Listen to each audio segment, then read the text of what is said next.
Whoop.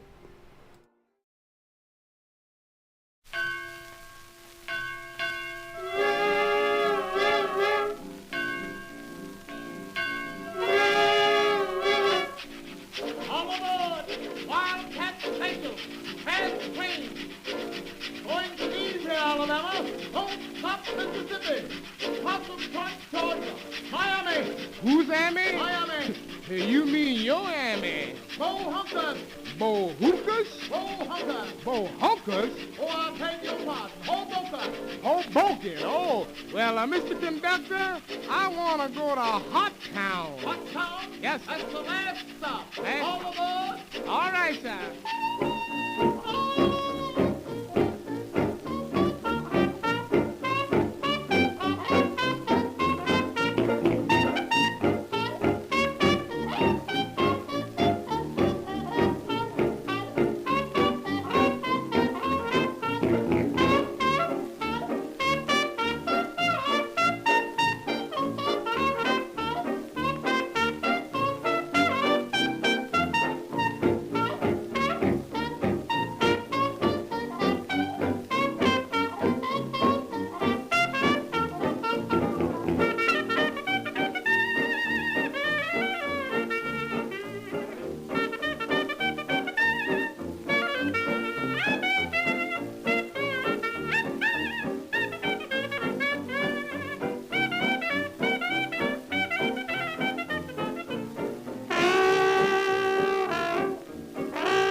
All out for Hot Town! Is this Hot Town? Hot Town! Yes, sir.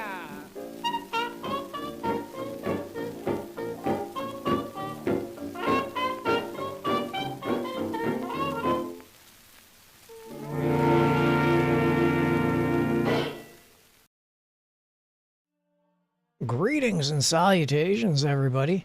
Tonight we're playing some Crime and Punishment, and with us we have Bailiff Stormy. Care to say hi, Bailiff Stormy? Hi, Bailiff Stormy. Yeah, I see what you did there. And actually, I'm going to go into Discord, and I'm going to pull up your audio just a little bit because you're a little bit quiet, and that's not a bad thing. And pull you up to 120. Say hi, Gracie. Hi, Gracie. That's a little louder. That's good. So, yes, we're going to play some Crime and Punishment tonight, and believe me, everyone's pretty ecstatic about this. Everyone being myself and everyone else involved, being Bailiff Stormy. And what's your expectations of tonight? Are we going to judge these cases fairly, unfairly? How are we doing tonight, there, Bailiff Stormy? We're gonna get at least 2 ducks. Oh man, we've got a prediction already for 2 symmetrical duck awards. That's 2 higher than I've been predicting because the last couple of games that we've had, the last couple of sessions, we've been stalemated and sitting at 0. Greed 1914 said hi. Hey, it's Greed. Welcome aboard, Greed. Glad to have you. We're going to be doing the cases tonight. We've got Bailiff Stormy, and you're, as always, more than welcome to join in. With that said, Bailiff Stormy, are you ready for the first case of the evening? I sure am. That's great. Court is now in session. Your rating will be affected by how much and what kind of information you choose. Is everything looking good on your screen? Hello, everyone. Hello, Mini-Me 96. Bailiff Stormy, is everything looking good on your screen? Oh, looks great. right here. Fantastic. Then let's hop into it. Now that we've got Jury Foreman Mini-Me in here as well, it should be a great game. And it is Open VC, which everyone. means, yes, hello. And it is Open VC, so which means we may have some more people showing up. Here we go. Ooh, the opening crime of the evening is sentenced for the crime of cat burglary. Not the kitty.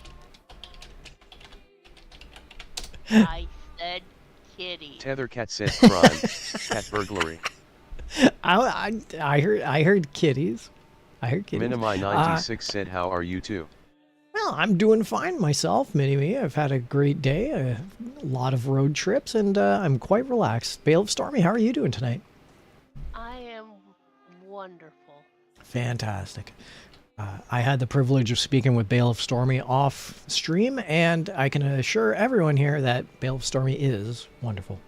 So, let's hop into this crime of cat burglary, and we're going to take a look at the details of the crime.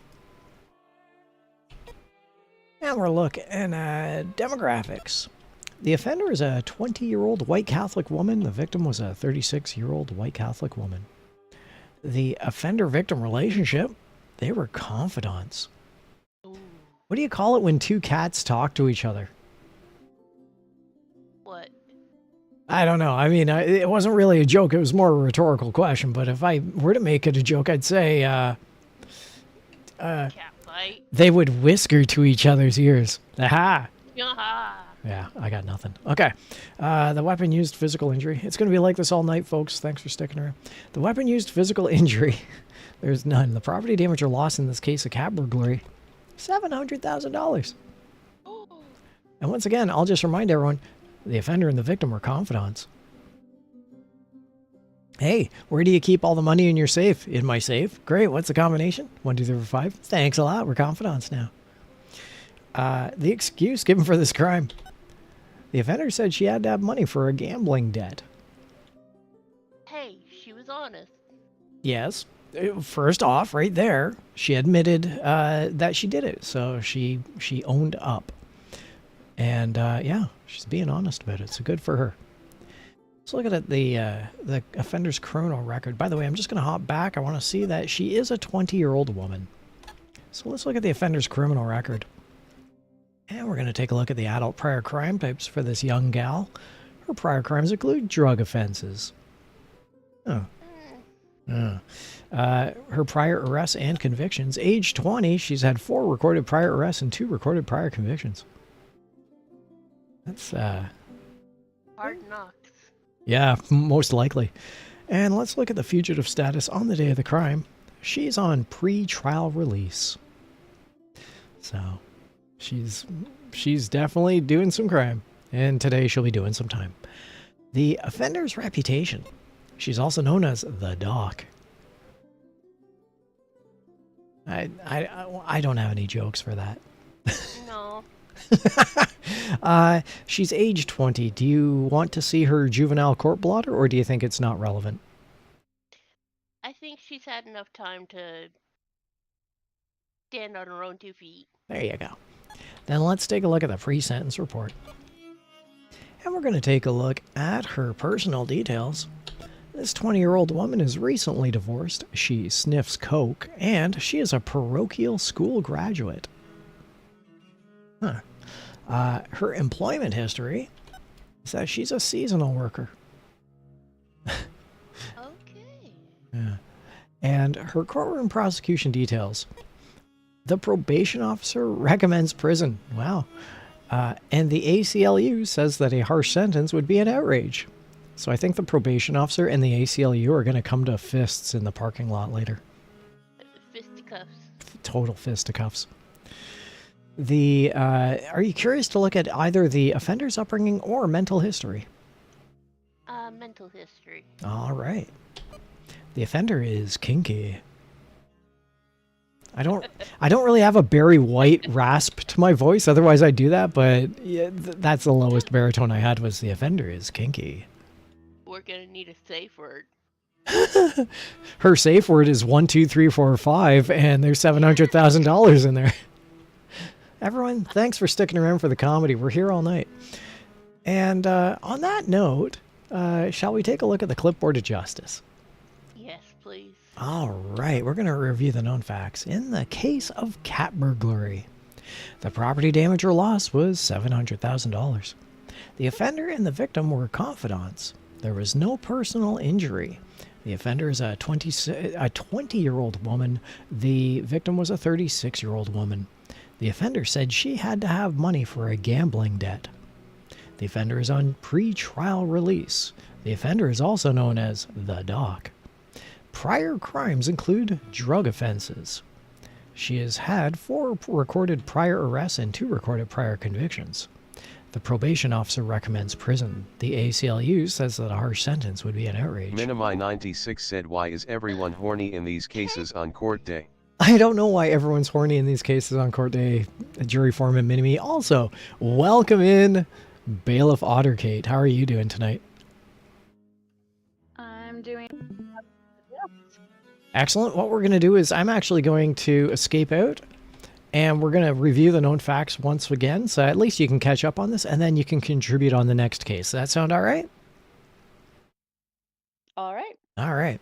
So we're going to review a clipboard of justice. We'll get through this case of cat burglary. Minimi96 said, hello, Kate. There you go. Jury foreman Mini-Me is wishing you a fond hello. In the crime of cat burglary, the property damage or loss was $700,000. The offender and the victim were confidants. There was no personal injury. The offender is a 20-year-old woman. The victim was a 36-year-old woman. The offender said she had to have money for a gambling debt. The offender is on pre-trial release. The offender is also known as the Doc. Prior crimes include drug offenses. She has had 4 recorded prior arrests and 2 recorded prior convictions. The probation officer recommends prison. The ACLU says that a harsh sentence would be an outrage. The offender is kinky. The offender is recently divorced, sniffs coke, is a parochial school graduate, and is a seasonal worker. That's the crime of cat burglary, and as Mini-Me said, why is everyone horny on these cases on court day? Excellent question. Good question. So, with that said, Bailiff Stormy, would you rather I start this one off, or would you like to take the reins? You start it. All right. $700,000 cat burglary. The defendant has had priors as far as drug offenses and arrests and convictions, as well as a sniffing habit. She did own up to it. She did say that she needed money for the drug habit. So, I mean, she's admitted guilt. She's come clean, quote unquote, cough, cough. I think that I'm going to offer up $700,000 in cat burglary. I'm going to offer up prison of 3 years. And I'm going to do jail for... I'm going to do jail for 3 years. Jail for 3 years. That's my opening bid.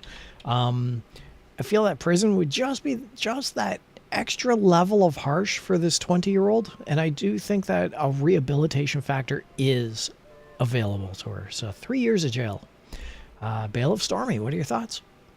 I'm thinking prison. Are you now? That's a lot of money. That is a lot of money. Yes, it is. What's your length of sentence on that one? I'll go with the 3 years. All right. So we got 3 years of prison, 3 years of jail. Minimi96 said, I might start to understand why she's called the Doc, not for regular reasons. That's a fair assessment. Good job, jury foreman Mini-Me. Bailiff Otterkate, you're not under any pressure to respond to this case, but would you care to join in? I'll sit back and wait for the next case. Sounds good. Then if we're at a stalemate of 3 years prison and 3 years jail, honestly, I would go higher. I'd go with 3 years of prison. I think that was my initial bid. I think you're making a good assessment. I'm going to run with that. I'm joining you on that one. Okay. Let's take a look at how we scored. 8 years, 4 months of prison. I don't know what I was thinking. That should have been a duck, but it wasn't. All right, let's take a look at our score.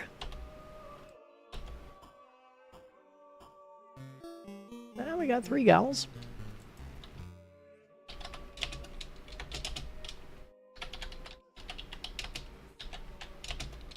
What is that? 52. Tethercat said gavels, 3, judicial IQ, 52. And there we go. We are prepped and ready for the next case. Although we might be doing it in Central Park. Bailiff Ottercade? Sorry, yes, please, Bailiff Stormy, what is it? That's where kangaroo court's the best. Minimi 96 said that got me thrown off. I couldn't think straight.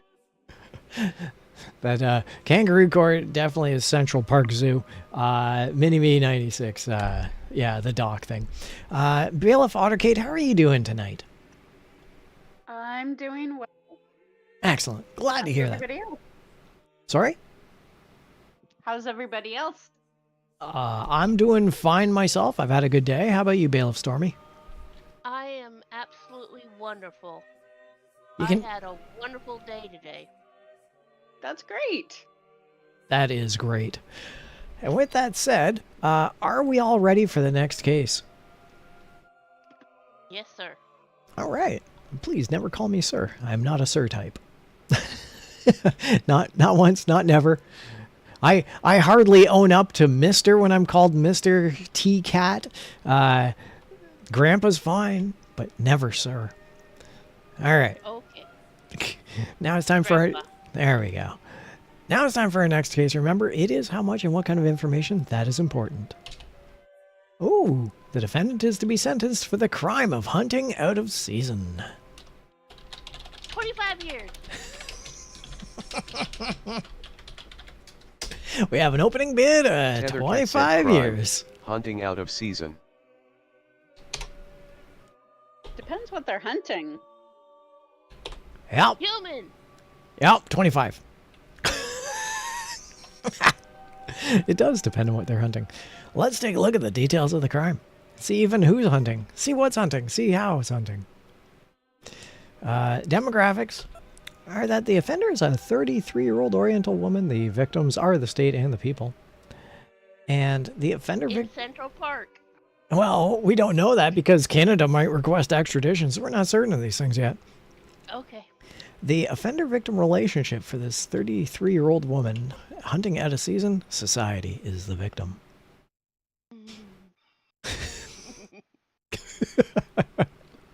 Yes, that's all. And the animals, presumably. Yeah, society and the victims are the victims.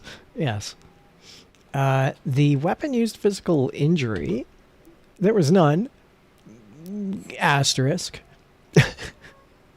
And the property damage, actually, you know, to be fair, this 33-year-old woman, maybe she's a bad shot. Maybe she just couldn't hit anything to save her life.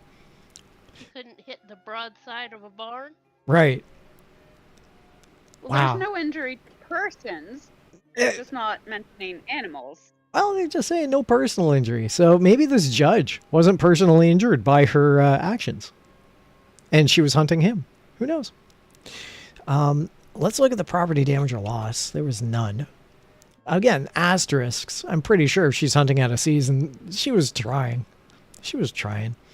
The excuse given for this crime. The offender said that she hunted out of season for publicity. Odd. All right. She's secretly a ninja. No. Ninjas don't say that they're secretly ninjas unless they're wearing headbands that say ninja on them. I learned that from the 1970s. Good times. Let's take a look at Naruto. Naruto, yeah. Maybe she's hunting out of season doing the Naruto run with her arms flailing behind her. Let's take a look at the offender's criminal record. And we're going to take a look at the adult... the adult prior crime days. I got a little spun. Her prior crimes include use of illegal weapons, presumably to hunt out of season. Her prior arrests and convictions. She has had 4 recorded prior arrests and 4 recorded prior convictions. That's a lot. And her fugitive yes, yes. So she's been convicted for each arrest. It does seem that way, yeah, yeah. Because convictions never amount to more than the arrests. So the fact they're equal, yes, I would say that. Each arrest has resulted in each conviction. The fugitive status on the day of the crime is that she was on probation. I guess one of those convictions was probation. Now then, let's take a look at the offender's reputation. She's also known as the Mechanic. Everyone's got a nickname tonight. She's known as the Mechanic. Why? I don't know. Does anyone have any interest in looking at the juvenile court blotter? I can't honestly remember how old she is.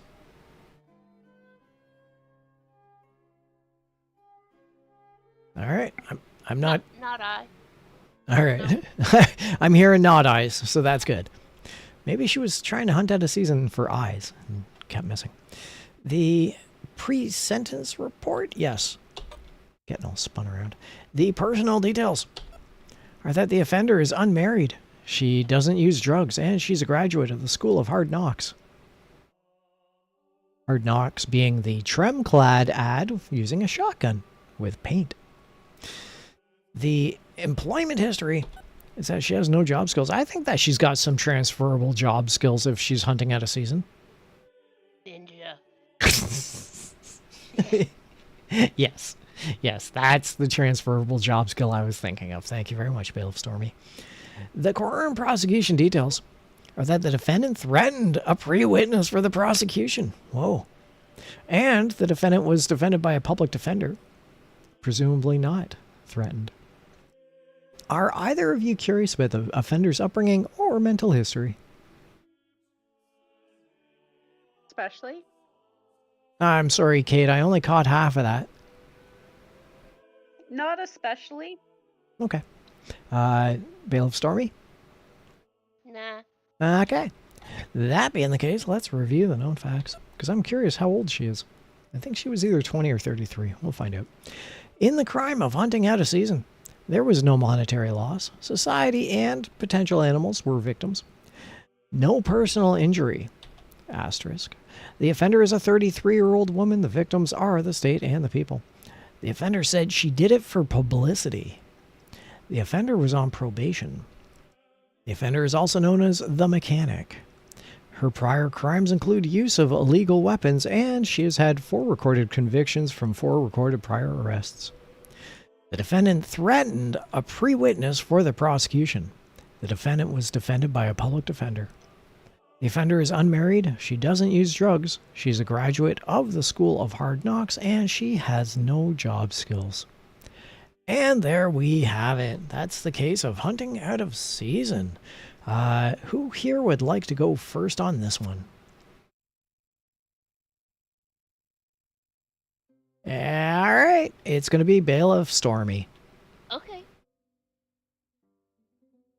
I would have to say because of the threatening. At least jail. All right. She doesn't get probation. Okay, I can, yeah. All right, I see where you're going with that, sure.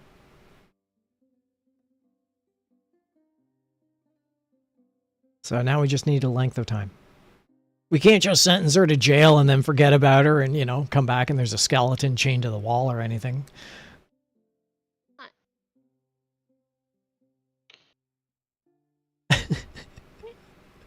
Are you okay there? Yeah. Okay. So, you want to set... 2.5 years. There you go. There you go. Way to get that out. 2.5 years. 24, that'd be 30 months. Bailiff Otterkate, what are your thoughts on this case? I definitely agree with Stormy for jail. First, because of the threatening the witness, and also the defendant was already on probation, so clearly probation is not for this individual. Yeah. I I don't know if I would go as far as 2.5 Minimi years. 96 said 4 years jail. All right. I might do 18 months. Okay. So instead of 2.5 years of jail, you're going down to 1.5 years of jail. Yeah. Okay. And jury foreman Mini-Me has offered up 4 years of jail, so everyone's doing jail time, it seems. My thoughts on this case are that the crime is hunting out a season which isn't prison-worthy. I don't think it's prison-worthy in the least. It might be probation-worthy, maybe, but you're all right. Everyone here is correct that, yeah, she kind of threatened the witness. She's had former crimes that have involved illegal weapons. So, yeah, I think that age 33 rehabilitation is slim. It's possible, but this is more just it kind of a slap on the wrist incarceration to say, get your act together. With that said, I'd probably go... I'd be willing to go maybe 2 years of jail time, which is 24 months. So we have a bit of 18, 24, and 30. Is anyone willing to go for 2 years of jail to haggle, or is anyone... Yeah. Now, 2 years is good. Sure. and to further that, does anyone want to haggle for something else? Mine was merely the middle ground, but does anyone want to haggle for either higher or lower than that? I'm not hearing any response, so shall we go for 2 years of jail then? Yeah. All right. That said, let's take a look at how we score. I have zero faith in this, by the way. I think it's going to be like 17 years of prison, and we're going to get 1 gavel, but let's just see how this plays out. Probation, 2 years, 1 month. I would not have gone Really? probation. Yeah. I can see why, but I would not have gone probation. All right, let's take a look at how many gavels we scored.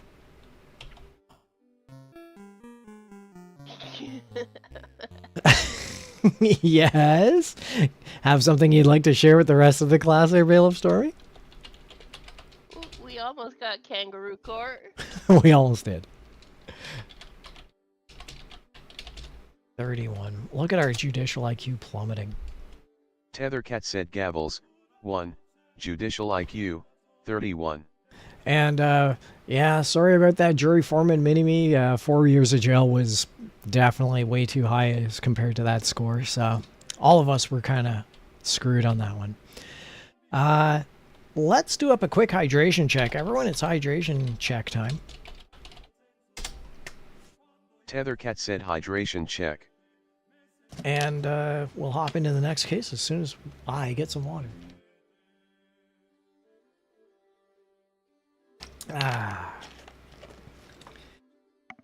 There we go. That's good.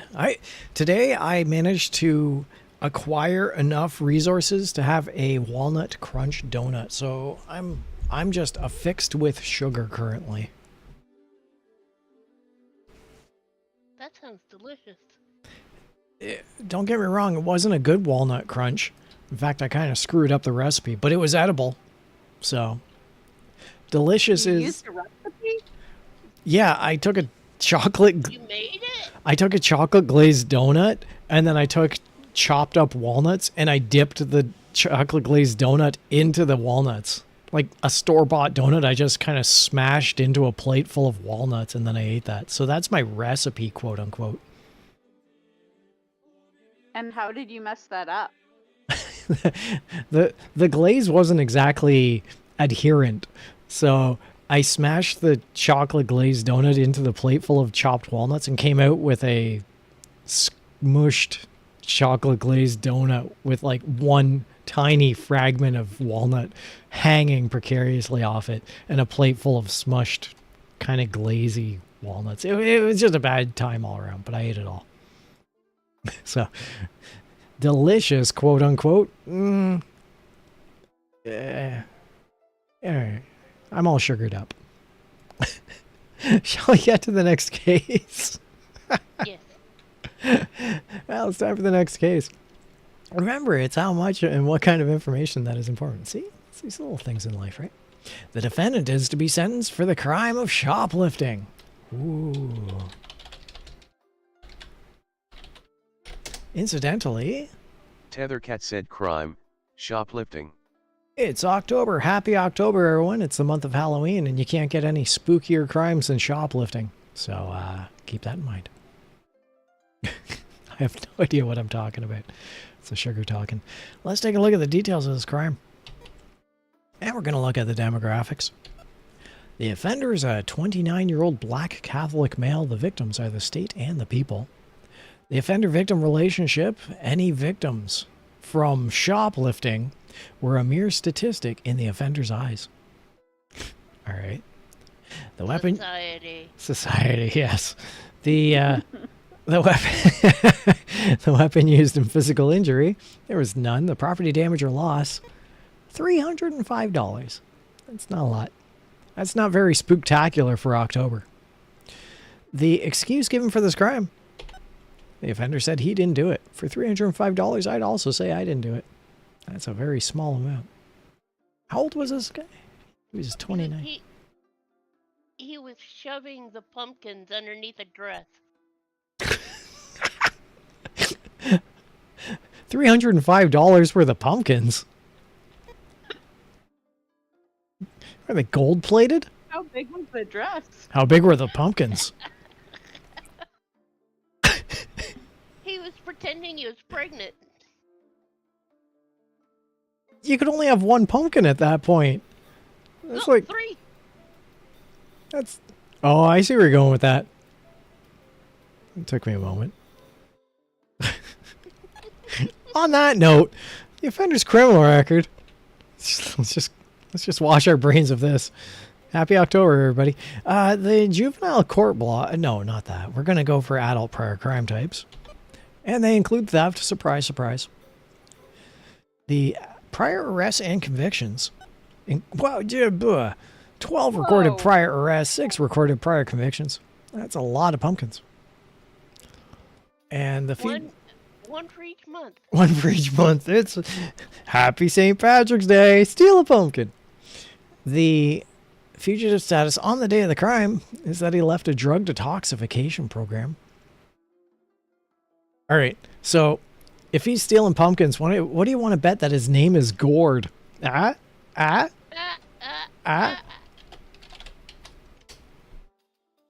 Tethercat said gourd. There you go. Thanks, chat rat. And his name is Horatio. We'll get on that later. Let's take a look at the offender's reputation. The offender's a troublemaker. Well, we don't deal kindly to troublemakers in this court, I'll tell you. Now let's take a look at the pre-sentence report. And we're going to look at the personal details of this troublemaker. The offender is soon to be wed, congratulations. He's frequently intoxicated, and he's an expellee from a reformatory. As far as his employment history goes, he's a shop steward. The courtroom prosecution details. The jury recommends leniency. This went to jury. This case of $305 in shoplifting went to jury. The media blasts soft judges. Interesting. Are either of you curious about the offender's upbringing or mental history on this one? Mental history on this one. All right. It's going to be interesting. The offender talks to his computer incessantly. Does the computer talk back? It's 1984. The computer talks back as much as Eliza would talk back, and we've already had a discussion about what Eliza is, haven't we?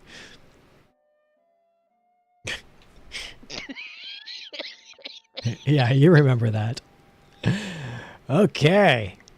With that said, shall we review the clipboard of justice?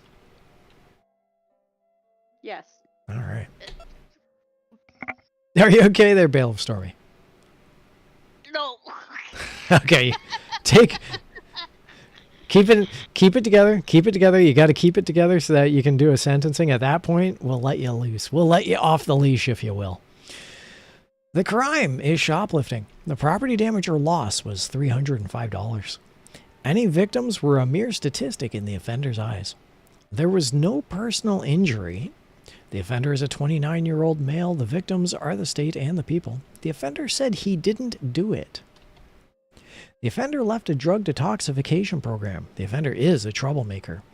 Prior crimes include theft, and he has had 12 recorded prior arrests and 6 recorded prior convictions. The jury recommends leniency. The media blasts soft judges. The offender talks to his computer incessantly. The offender is soon to be wed, is frequently intoxicated, and is an expellee from a reformatory. The offender is a shop steward. There we have it, everyone. That's the crime of $305 of shoplifting. Bailiff Otterkate, do you want to take away on the first one here? Sure. Alrighty. What do you got? Normally for something like this, I would say probation, but with 12 previous arrests, I think probation's off the table, so I would go jail 1 year. Okay. I can see where that comes in. I mean, yeah, it's shoplifting, but his prior crimes include theft, and he's had 12 arrests, 6 convictions. At age 29, yeah, it doesn't look like reform is in his future. Ideally, it would be. Once again, though, for $305 of shoplifting, that's not prison worthy. I'd agree with your 1 year of jail time on this. I'd go a bit less even, but honestly, 1 year jail time's fine with me. What about you, Bailiff Stormy? You've been chomping at the bit on this one, so here you go. Here's your opportunity. Have fun. Judge Waffner here is gonna say probation. Yeah, hop. Yeah, but do we care what he thinks? Nope. No. So what do you think there, Bailiff Stormy? A year and 1 day. Oh, bam! I gotta ask, why the 1 day? Because I'm being persnickety. Oh, there's your $15 word, everybody. Persnickety. That's the word of the evening. Let's take a look at... Minimi 96 said 1.5 years jail. Minimi 96 says 1.5 years jail, and we're going to take that into consideration. That is close enough with all of us agreeing with the 1 year of jail, so I think that you're on the ball. We'll put your suggestion on the napkin of justice. And not the clipboard of justice, just the napkin of justice. You can hold on to that. And we're going to take a look at what our score is for 12 months and 1 day of persnickety jail time. Let's find out how we scored. 5 years of probation. Bailiff Stormy called it. Let's see how many gavels we get. Yeah. Medicine. How many gavels did we get? Medicine. 1. And our judicial IQ plummets even further. Tethercat said gavels, 1, judicial IQ, 24. Look at that thing. It's like a stock market decline. All right. It's time for the next case. Anyone have any thoughts? Anything to share between cases? Anyone want to say anything? You don't I'm have just to. wondering if we have to share that judicial IQ between all of us, so do we get 6 each? I'll tell you, I'm gonna clutch to my 8. I'll take it. I'm owning it. I have a judicial IQ of 8, and I'm running with that. Because the other... I'm just a bailiff. Perhaps. If that's the case, then you're throwing all 24 of the IQ on me then. But I'll tell you, the other day, the other stream, Jury Foreman Mini-Me and myself, we got 5 Symmetrical Duck Awards. I think it was Jury Foreman Mini-Me. I'm pretty sure it was. And our judicial IQ was like around the thousands, 3,000 mark. So I would happily split that with him. All right, let's take a look at our next case. Remember, everybody, it's what kind of information and how much that's important. Oh, we got a crime of embezzlement. How much? Tethercat said crime, embezzlement. I'm guessing it's going to be more than a ham sandwich. Yes. And when it comes to sentencing, I'm going to say prison, ham sandwich. Here we go, everyone. Details of the crime. And we're going to look at the demographics. The offender is a 38-year-old white Protestant male. The victims are the state and the people. The offender-victim relationship. The offender gave no thoughts to any of the victims. The weapon used physical injury was none, however, the property damage or loss.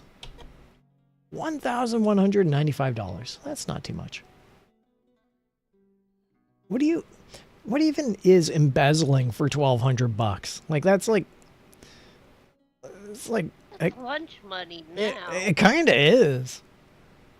Like, I'm thinking that if you're embezzling weapons, that's in the tens of thousands, and you know, hard drugs, that's in the hundreds of thousands. But for $1,200, you're basically embezzling a snake or an exotic animal like an emu or something.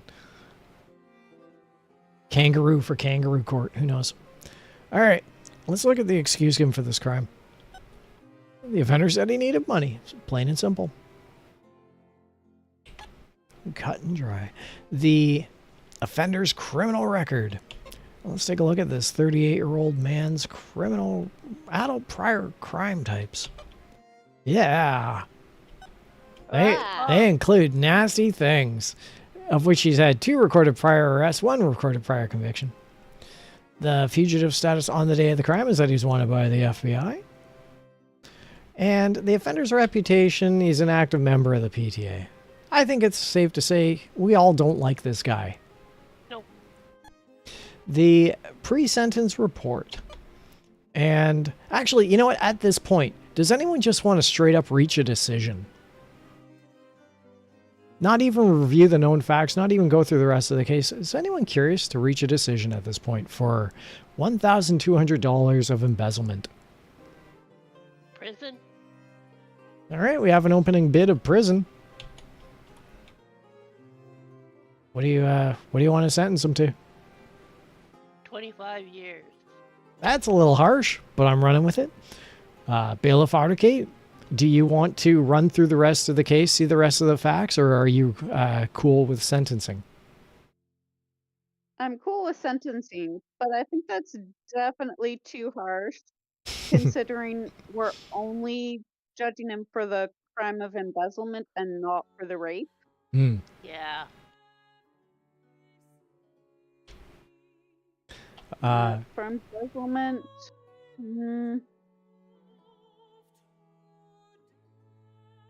jail 3 or 4 years. That works for me. I'm actually cool with jail for 4 years. I would also like to slap this guy's wrist extraordinarily hard, like a 1800s school marm. And maybe not even his wrist. But anyway, let's stick to just some other appendage. Let's stick to 4 years of jail. How about you, Bailiff Stormy? That works. All right, let's get through this case. 9 months of jail. No one cares. He's going away for 4 years. 1 gavel. I think we all accept that. Can we literally throw the book at him, maybe? If I haven't already, I will in a moment.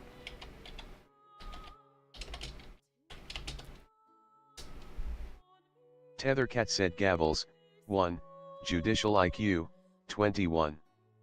Moral justification, 10 gavels. Judicial IQ, billions. Now it's time for our next case. Good luck. Oh, that's weird. You ever see this where it says, now it's time for your next case? Remember, it is how much of information and that is important. We're just that bad. We're just that bad that he's just saying, good luck. Good luck. Just have fun. He's patting us on our head and giving us a sandwich for lunch. Good luck. Ham sandwich. Ham sandwich. Order in the court. Order in the court. Ham on rye, Your Honor.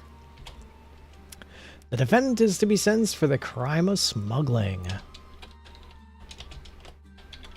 Now here's the snakes. Tethercat said crime, smuggling. Yes. And can we really deal with all these snakes in this plane? We'll find out. Let's take a look at the details of this crime. And we're going to look... Actually, hold on a sec. I got to lower the volume on that. That music is incredibly loud in my ears. Okay. I lost my screen. Here we go. Let's take a look at the demographics of this case. And for the crime of smuggling, the offender is a 40-year-old white Protestant male. The victims are the state and the people. The offender-victim relationship.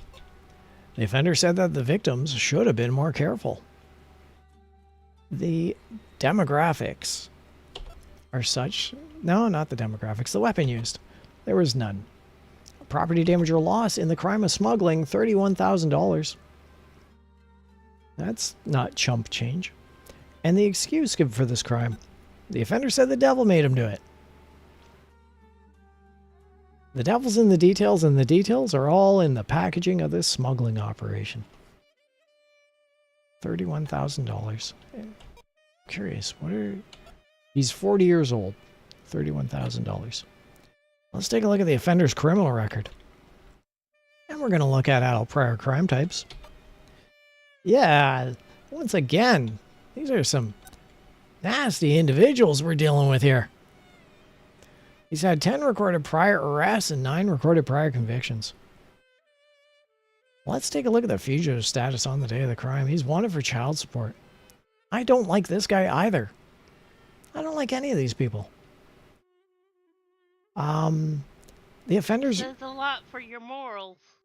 I guess. I hope. The offender is active in politics. Alright. Let's take a look at the pre-sentence report for this 40-year-old man accused and being convicted of the crime of smuggling. His personal details are that he's recently married, he's addicted to heroin, and he has a grammar school education. The employment history that he's a part-time college ethics professor. For smuggling. I would hazard to say that this is not a good ethics professor. Yeah, I'd say he's on the side of bad ethics professors. The courtroom prosecution details. The jury recommends a stiff sentence. And the prosecutor calls for a strong sentence at a press conference. Everyone just really wants stiff and strong sentences. The brown fox jumped over the lazy red dog? Is that a stiff or strong sentence? No. Thanks. I know. It was an incredibly weak sentence. Are either of you curious about the offender's upbringing or mental history? Okay. With that said, let's review the known facts in this crime of smuggling. We're going to take a look. The property damage or loss was $31,000. The offender said that the victims should have been more careful. There was no personal injury. The offender is a 40-year-old man. The victims are the state and the people. The offender said the devil made him do it. The offender is wanted for child support. The offender is active in politics. Prior crimes include sexual assault, 10 recorded prior arrests, 9 convictions. The jury recommends a stiff sentence. The prosecutor calls for a strong sentence at a press conference. The offender is recently married, is addicted to heroin, has a grammar school education. The offender is a part-time college ethics professor. The crime is smuggling. I want to put this guy away for 10 years of prison, but how are you guys all feeling about $31,000 in smuggling? Let's go Bailiff Stormy. Years sounds good, yeah. Did you just say 10 years of prison? Yeah. All right, well, I'm pretty sure that in the crime of $31,000 in smuggling, that would be a little overreaching. Okay. 10 years jail? Sure. That's 120 months. I can't. Yeah. No, it's not, is it? 12 times 10? Yeah, we can't go that high. That's close enough. Bailiff Ottercate, what are your thoughts on prison, jail, or probation? I would bump it up to prison, but do fewer years. 2 or 3. I think just for the sake of math, that Bailiff Ottercate has the correct answer on this. Let's go prison for 3 years. Bailiff Stormy, do you agree with this? 3 years, 3 months. We're adding in another 3. And I'm cool with that. I'm actually good with 3 years, 3 months myself. I straight up don't like this guy for obvious reasons, but that aside, yeah, he's had a lot of prior arrests and convictions. At 40 years old, he's seen the system, he's been a part of the system, he knows what he's doing, and for $31,000 of embezzlement, I don't think there's any chance of reform. Let's put him away for 3 years, 3 months. I'm cool with all that. Shall we take a look at the score? Yes. All right. 16 years, 8 months of prison. Whew. Wow. Wow. I gotta admit, that's hefty. I wasn't expecting that. That's amazing that 10 years of prison is too light. All right. Anyway, with that said, let's take a look at our gavels. Just one. Medicine. Medicine. Just the way that you say that. Medicine. I'm waiting for our judicial IQ up into the negative. Yeah, well, we keep playing. We're going to get there. Tethercat said gavels, 1, judicial IQ, 19. All right. Is anyone curious to do a hydration check, or should we do one more case? How are you guys feeling? I think I'm good for one more case. All right. We'll continue on. I'm good for like the rest of the night to keep playing. I just need a hydration check, which I'll take after this next case. Now it's time for our next case. Good luck. He didn't say good luck this time. It's almost like he's reminding us that we're in this court. The defendant is to be sentenced for the crime menacing. Ooh. Tethercat said crime, menacing. These are interesting crimes because they don't really deal too much with theft or property damage, but it's more of a personal assault. So it's interesting to see how these crimes play out. Let's take a look at the details. And we're going to go to demographics. The offender is a 44-year-old white Jewish male. The victim was a 64-year-old white Jewish woman. The offender-victim relationship. The offender and the victim were political opponents. Man. All right. Political opponents. If a mayor calls this a test case for the system, we'll know where this lies. Let's take a look at the weapon used in physical injury. The victim had a mental breakdown. That is some severe menacing. Property damage or loss was $80. Don't know why. And the excuse given for this crime? The offender said he did it to get even. Oh, yeah. Buddy, you're going away. Any thoughts before we get into the rest of the case from either of you? All right. Let's take a look at the offender's criminal record. And we're going to look at adult prior crime types.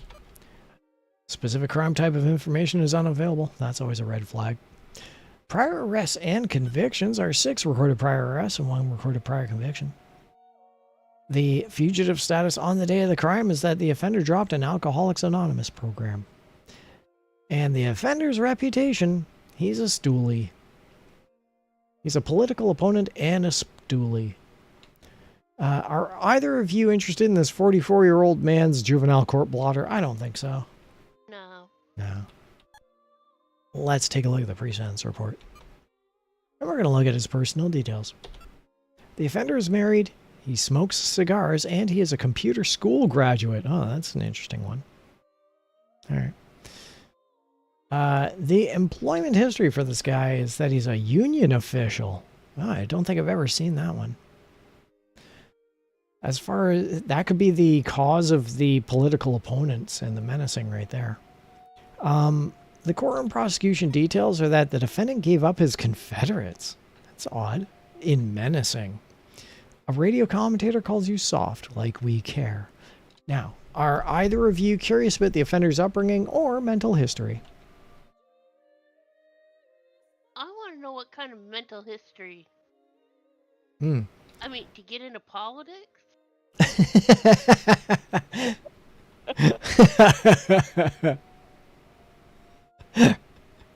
The age-old question. Let's take a look at this gentleman's mental history, shall we? The offender is considered dangerous. Well, Ooh. yep. Spooky And that's season, too. mental history? That's his mental history. The offender is considered dangerous.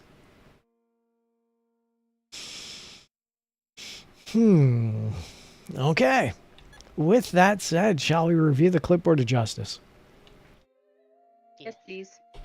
That was cute. You guys were like Fuumoko on that one. Let's take a look at the the crime of menacing from the clipboard of justice. The property damage or loss was $80. The offender and the victim were political opponents. The victim had a mental breakdown. The offender is a 44-year-old man. The victim was a 64-year-old woman. The offender said it. He did it to get even. The offender dropped an Alcoholics Anonymous program. The offender is a stoolie. Although specific crime type information is unavailable, the defendant has had 6 recorded prior arrests and no recorded prior convictions. The defendant gave up his Confederates. A radio commentator calls you soft. The offender is considered dangerous. The offender is married, smokes cigars, and is a computer school graduate. The offender is also a union official. That's the crime of menacing. I'll take a stab at this one first, if you guys don't mind. Go right ahead. Go for it. I honestly, I would give this probation. I really would. I think this is rehabilitation worthy, except for that the offender is considered dangerous part. That's the kicker. I don't think this guy can be rehabilitated with that as his mental history of being dangerous. Everything about this guy, from menacing to his affiliations and just, I don't know. I don't think that this guy can be rehabilitated at age 44. So I'd be willing to go jail. It's only $80. I don't think that's a lot of money. She has, she's suffered, and I don't really think that even that is really necessitating a strong jail time, but just the crime of menacing itself. This guy's considered dangerous. I'd be willing to put this guy away for 60 months of jail, aka 5 years of jail. I think that it's just warranted to kind of get this guy out of the system for a bit. With that said, let's throw it to Bailiff Otterkate. I feel like 5 years is a bit harsh. I think I would go with 2, maybe 3. All right. So we got a bid of 5 years of jail. We got a bid of 2 years of jail and possibly 3. Bailiff Stormy, what are your thoughts? I think I'd go with the 2 years. Okay, we have 2 bids of 2 years of jail, and I'd still go a little bit higher. I'd barter. I'd haggle for 2.5 years. Okay. Sure. You guys would do 2.5 years? Yeah. All right. With that said, 30 months of jail time. Let's just take a look and see how we scored. 9 months of jail. That's a lot less than 60. Well, I'm sorry that I made it a little heavier, but I don't know, you guys. He deserved it. I think he deserved it. I don't think the system deserved it, but I think he deserved it. Let's take a look at how many gavels and our judicial IQ plummeting. Let's take a look. Medicine. Whoa. 4. I don't get what we did, but that's all right. I ain't complaining.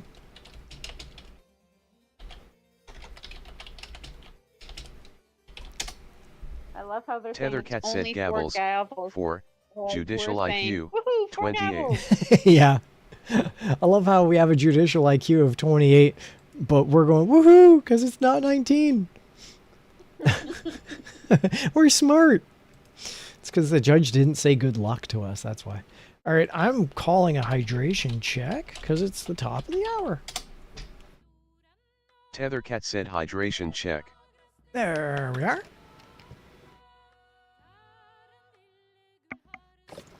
Aha.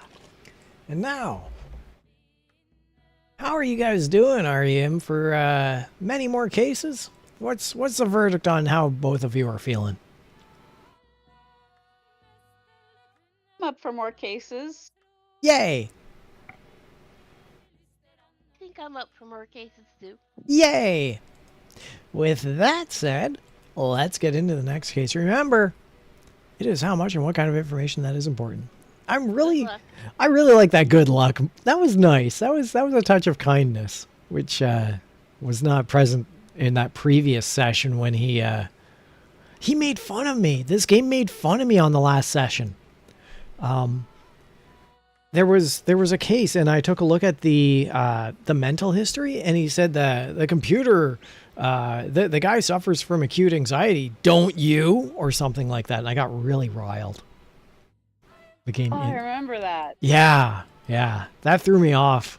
So this game actively hates the player. But anyway, it was really nice of him to say good luck on that last one. That was like a touch of kindness. Anyway, he's not doing that now. He wasn't being sarcastic. On the good luck, I don't think he was. We sucked pretty badly. I think that was a genuine good luck. Which makes me want to go back and recheck why he insulted us on that other case. Anyway, let's take a look at this next case. Remember, it is how much and what kind of information that is important. Oh, the defendant is to be sentenced for the crime of cocaine use.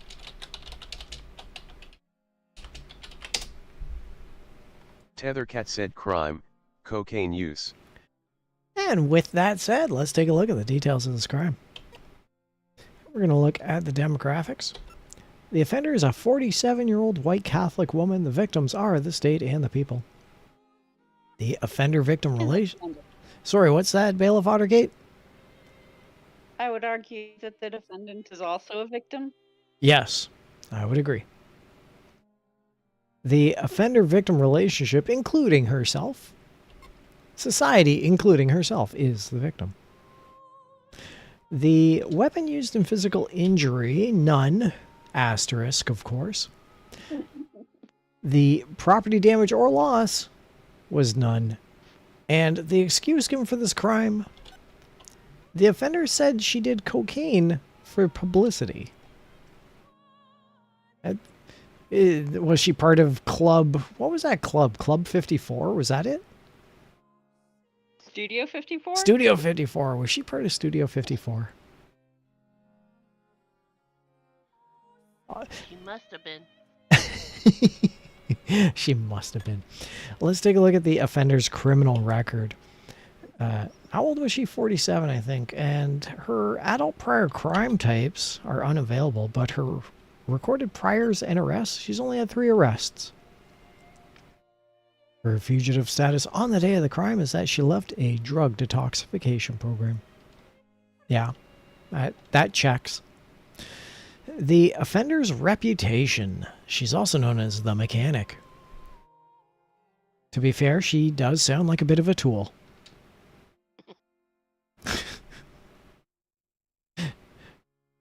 Sorry.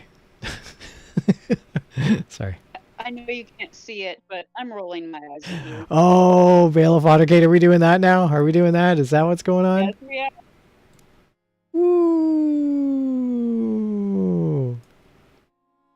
That was.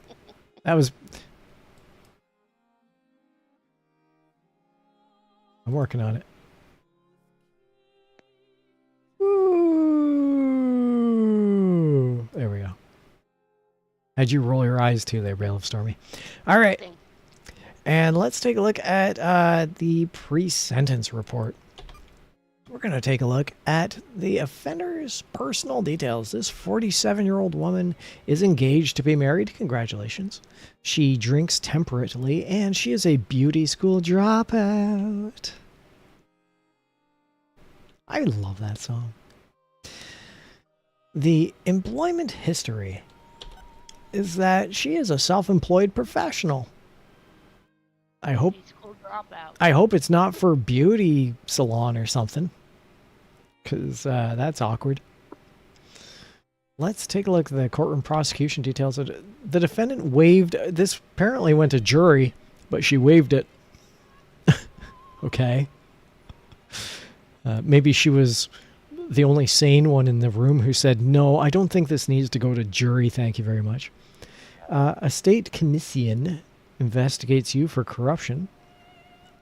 I always pronounce it that way because that word is spelled wrong. And now, are either of you curious about the offender's upbringing or mental history? Not really. No. Yeah, I don't think that they're relevant to this case. With that said, let's take a look at the clipboard of justice.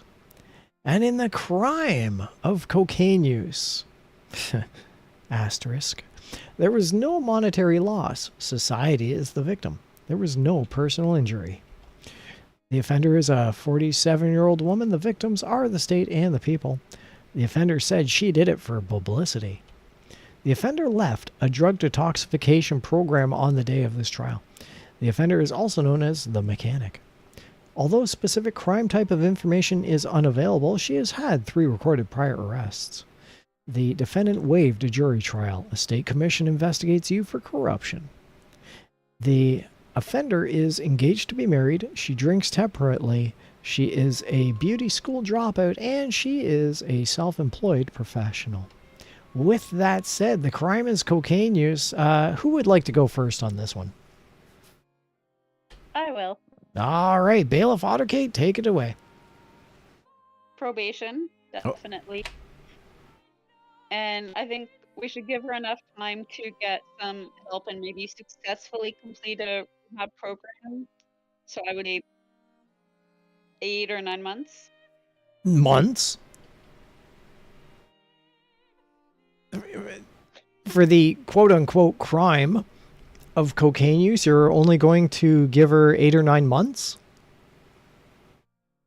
I would hazard that that type of hard drug use would warrant at least 3 years minimum probation.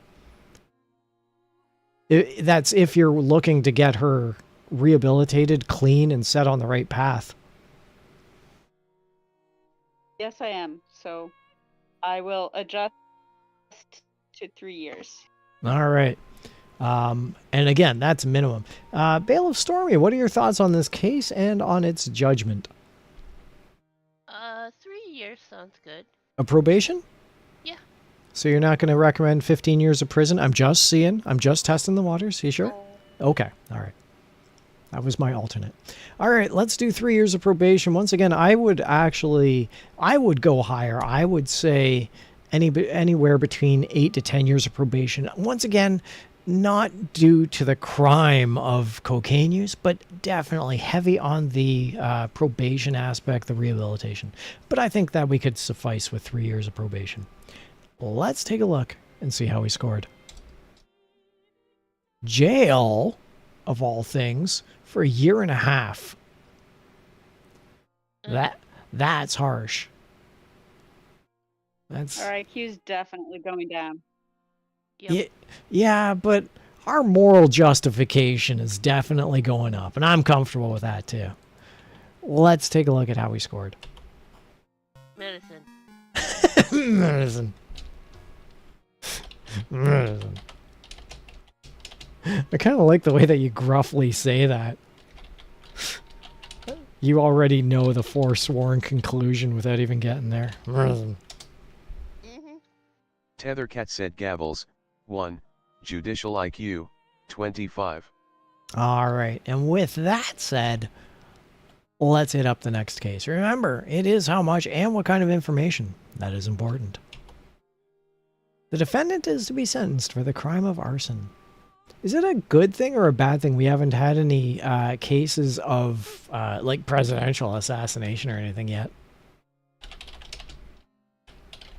Like these are all pretty... I think it's Tethercat said crime, arson. Yeah, like these are all milquetoast. And that's not bad. I don't know. Let's take a look at the details of this crime of arson. And we're going to go to the demographics.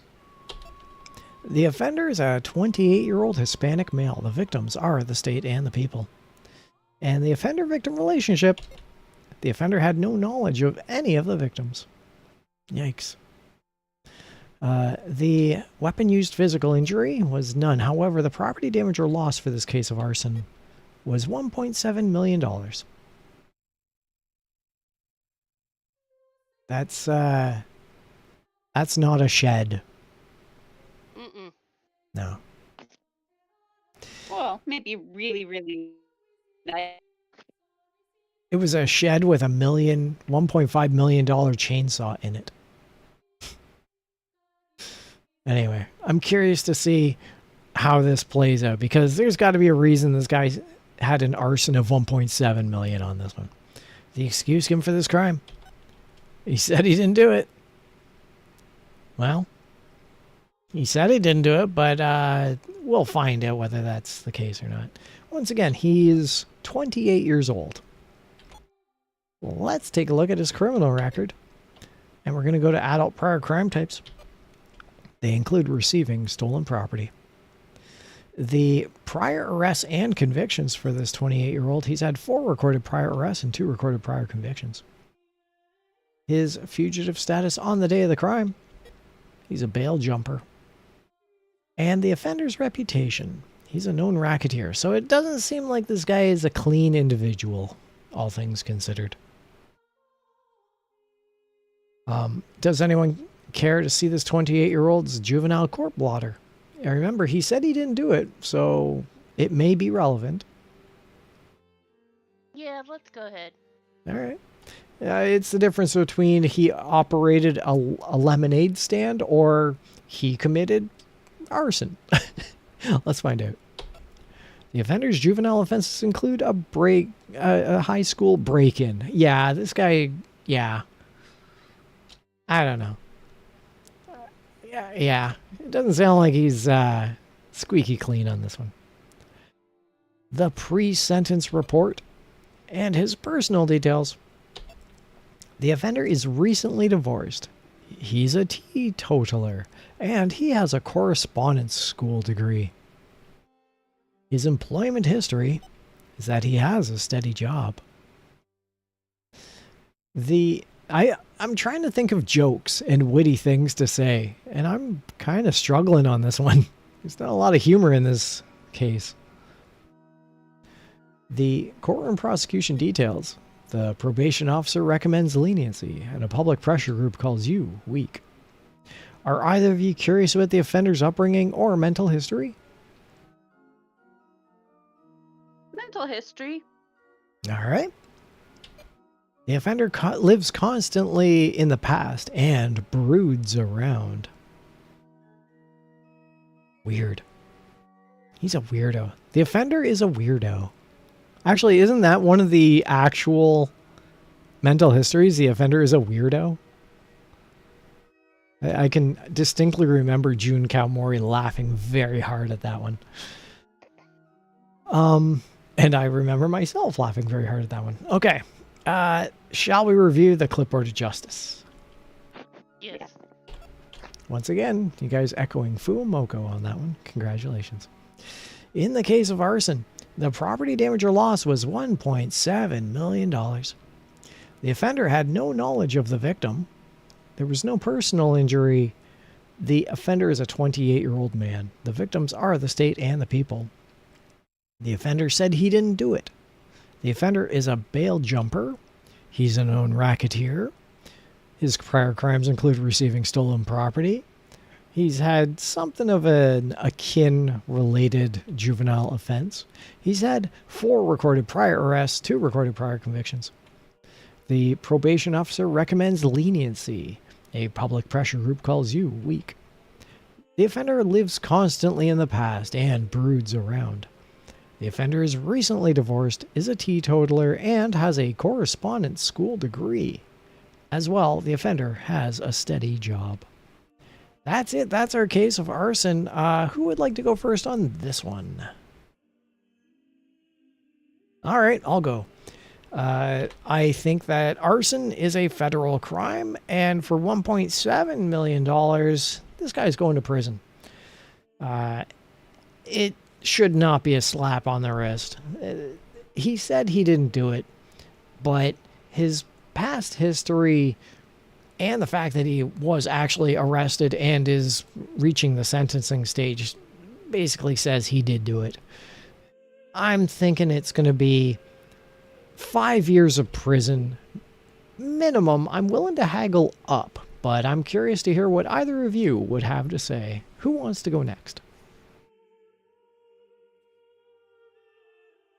I think 5 years of prison sounds good. All right. Bailiff Stormy?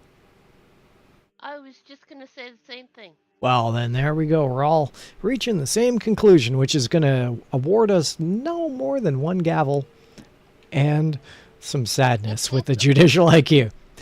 Everyone, get ready to take... Consistent. What's that? At least we're consistent. That's right. At least we're consistent. Everyone grab your medicine bottles. Let's find out how we scored. 13.5 years of prison, says fake green alternate earth Judge Wapner. Medicine bottles in hand. Let's take a look at our score. I was really hoping we'd get Kangaroo Court, but we got 3 gavels. We're not ready for this court. Perhaps we'd be more comfortable on a different bench in Central Park. Wah wah.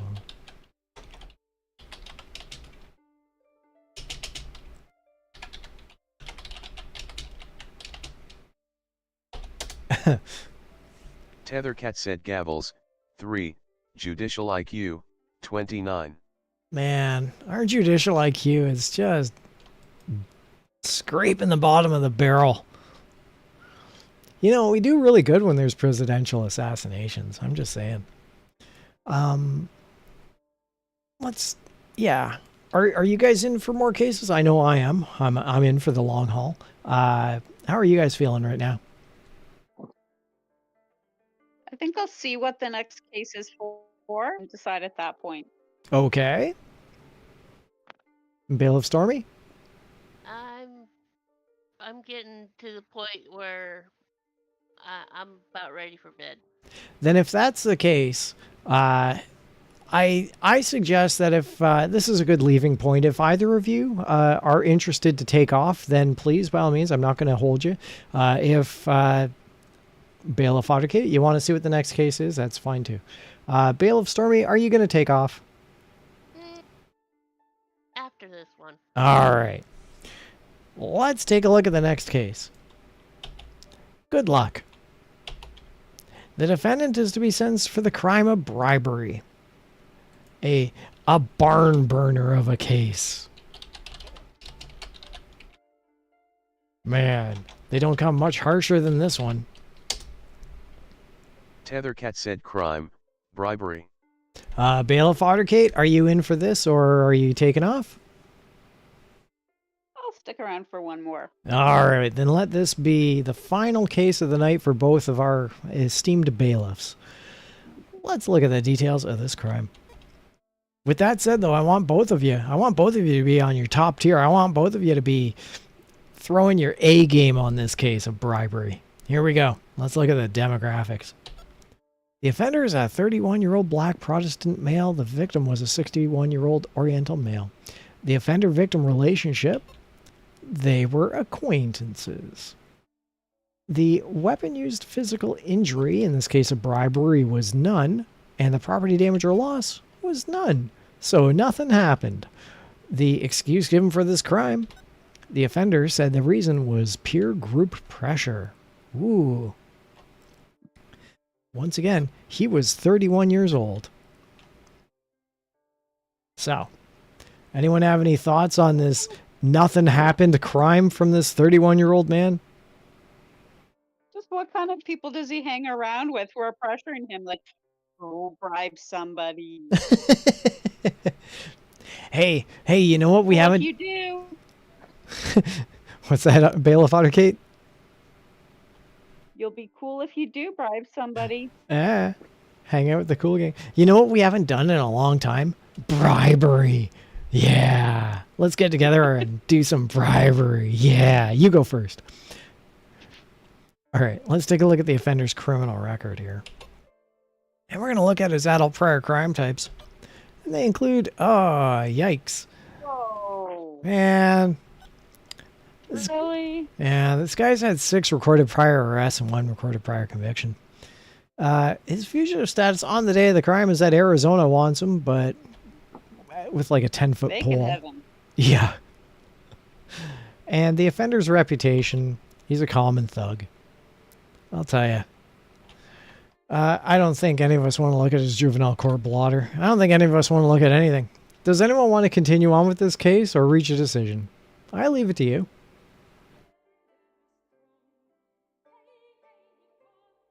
Well, I'm not hearing anything, so let's continue with this case. We can finish it off. Okay. Let's look at the pre-sentence report.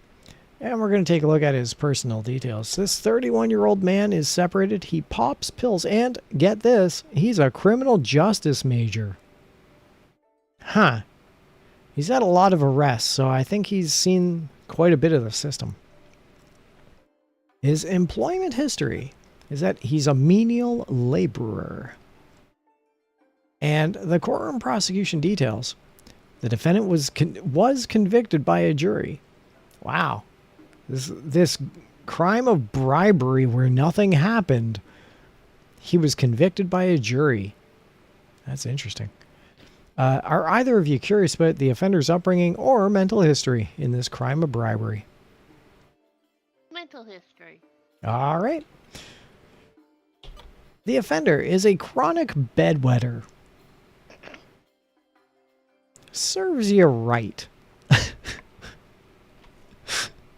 Not sure how that relates to the bribery. Yeah. But it kind of makes me feel a little better about convicting this guy, I'll tell you that.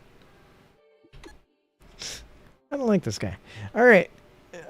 Let's review. Actually, does anyone need to review the known facts? Really, nothing happened. Or shall we just reach a decision? Didn't quite... Decision. Yeah. Okay. Reach a decision on this one. And since it's the both of you, since it's your final case of the evening, what do either of you think should be the sentencing on this case? Probation. We have an opening bid for probation. And the crime is bribery. So what length of sentence would you issue? For this nothing burger.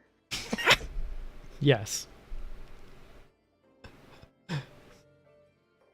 With wet lettuce.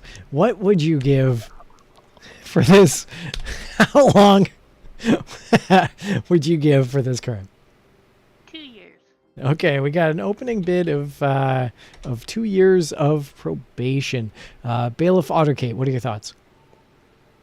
I was going to say 5 years. I like the way you think. Yeah, it's a nothing. I'd actually go with 2 years of probation. Don't get me wrong, I like the way you think, but I'm actually willing to go a lot less on this one.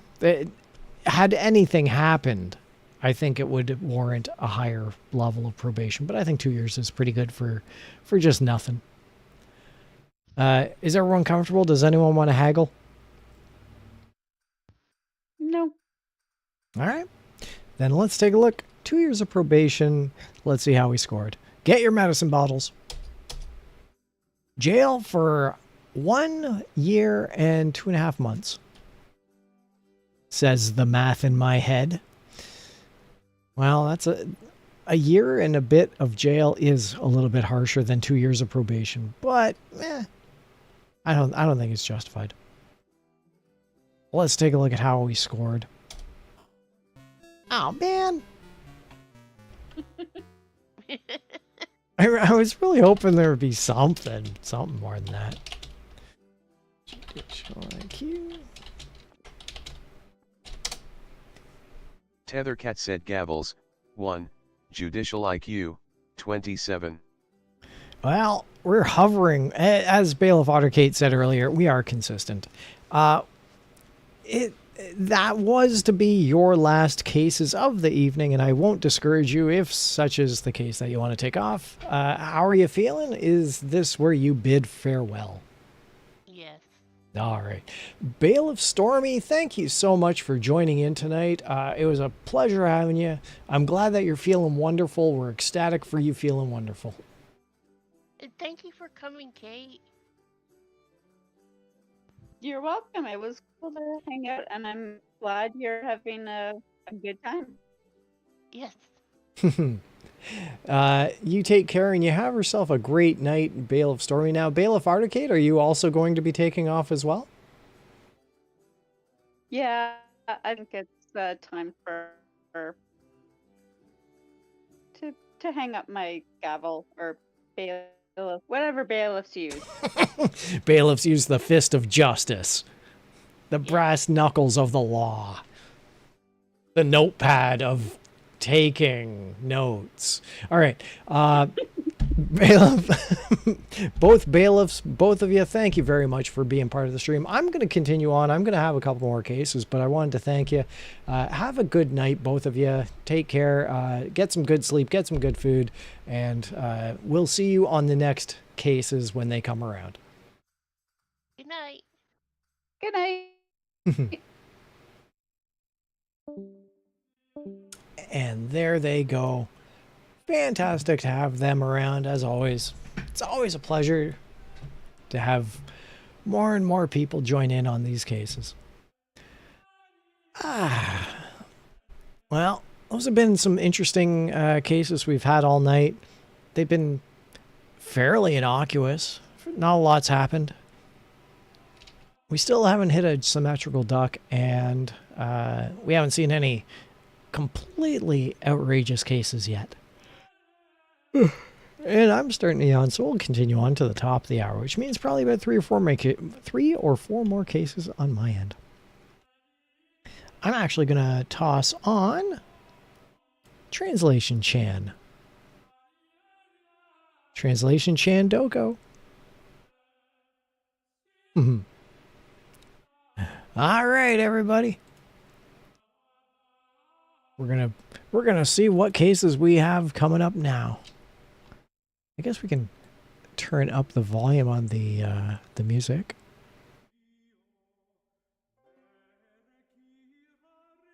That should be some good volume.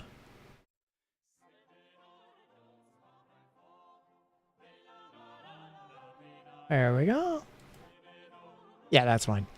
Okay, everyone. Now it's time for our next case. Remember, good luck. I loved it when that happened.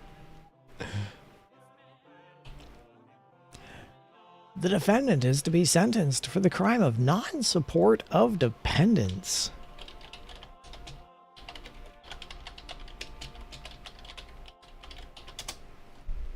Tethercat said crime, non-support of dependents. Oh, there we go. I just got a message, but yeah. We'll see how that goes. The crime is non-support of dependents, and let's take a look at the details of this crime. The demographics. The offender is a 29-year-old white male. The victims were the offender's family. That makes sense. The offender-victim relationship defined by the crime. The weapon used, physical injury, none. The property damage or loss was $185. The excuse given for this crime was that he said he wanted money to bet on the horses. You are a bad, bad family member. The offender's... How old was this guy, by the way? I just want to go back and check. He was 29 years old. The offender's criminal record. His adult prior crime types include speeding. Yeah. The prior arrests and convictions. He's had 4 recorded prior arrests, all of which have become convictions. The fugitive status on the day of the crime is that he was on parole. The offender's reputation is that he's also known as Scarface. This 29-year-old's pre-sentence report and his personal details. He's recently widowed. He abstains from drinking and is a merit scholar. The employment history is that he is a white-collar worker, so he does have a job. The court and prosecution details. The defendant gave the police information on other serious crimes. TV reporter predicts that you will imprison the defendant. I don't want to look at his upbringing, and I don't feel that his mental history is really in play here. And I don't think we need to review the known facts. We can reach a decision on this one. So, it's $185 of non-support of dependents. And he is recently widowed. And that throws a wrench into the whole thing. He wanted money to spend on the horses. So is that an addiction or is that grieving? $185. If we sentence him to either prison or jail, that would basically remove him from his occupation where he receives that money. And I feel that hefty probation is the answer on this one. I feel that if we go 5 years of probation, that is long enough for him to hopefully turn things around, not for him, but for his family.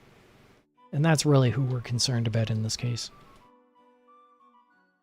All right, 5 years of probation. Let's see how it works. Oh, we got us a symmetrical duck award, everybody.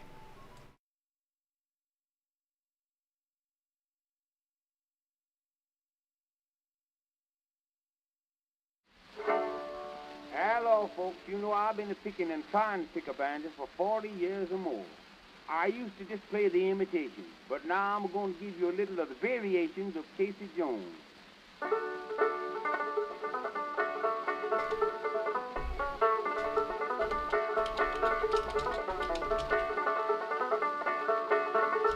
Minimi 96 said clapping hands, clapping hands, clapping hands, clapping hands, clapping hands, congrats. Thank you, jury foreman Minimi. Tethercat said symmetrical duck award, 1.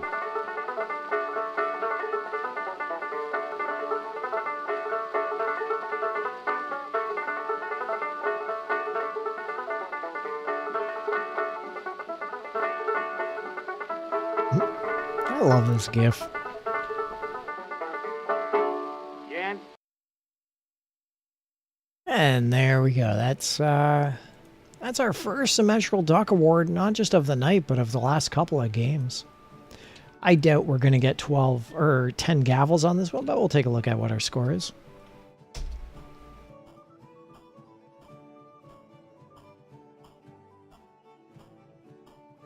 What do you know? We got 10 gavels.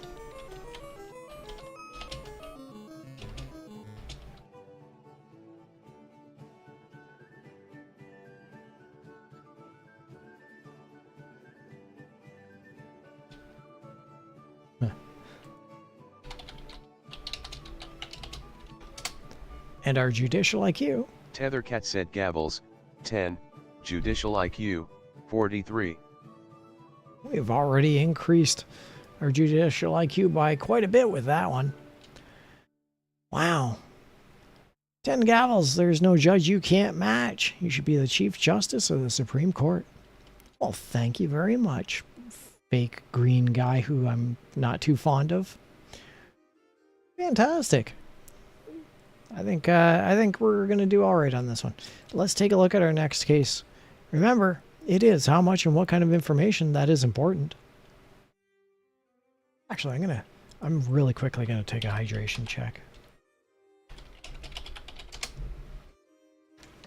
Tethercat said hydration check. Good, good, good. All right, let's take a look. The defendant is to be sentenced for the crime of sabotage. Ow! Tethercat said crime, sabotage. Can't stand it. I'm on this planet. Can't escape this Watergate. Thank you, Translation Chan. Let's take a look at the details of this crime. And we're going to look at the demographics. The offender is a 48-year-old black male. The victims are the state and the people. The offender-victim relationship. The offender didn't think anyone would be hurt. The weapon used in physical injury for this crime of sabotage is that the offender advocated a violent overthrow of the U.S. government. Well, well, well. Well, well, well, well, well. The offender definitely couldn't escape this Watergate. Wow. Okay. Just, I want to throw an asterisk right here. Take a look at the sentence. This is weapon used physical injury, I believe. And the offender advocated a violent overthrow of the U.S. government. With that in mind, I want you to keep an eye on what the sentence is that the green guy of 1984 throws out at the end. Okay. The property damage or loss was $1,760. And we're going to take a look at the excuse given for this crime. He said he had an irresistible urge to advocate a violent overthrow of the U.S. government.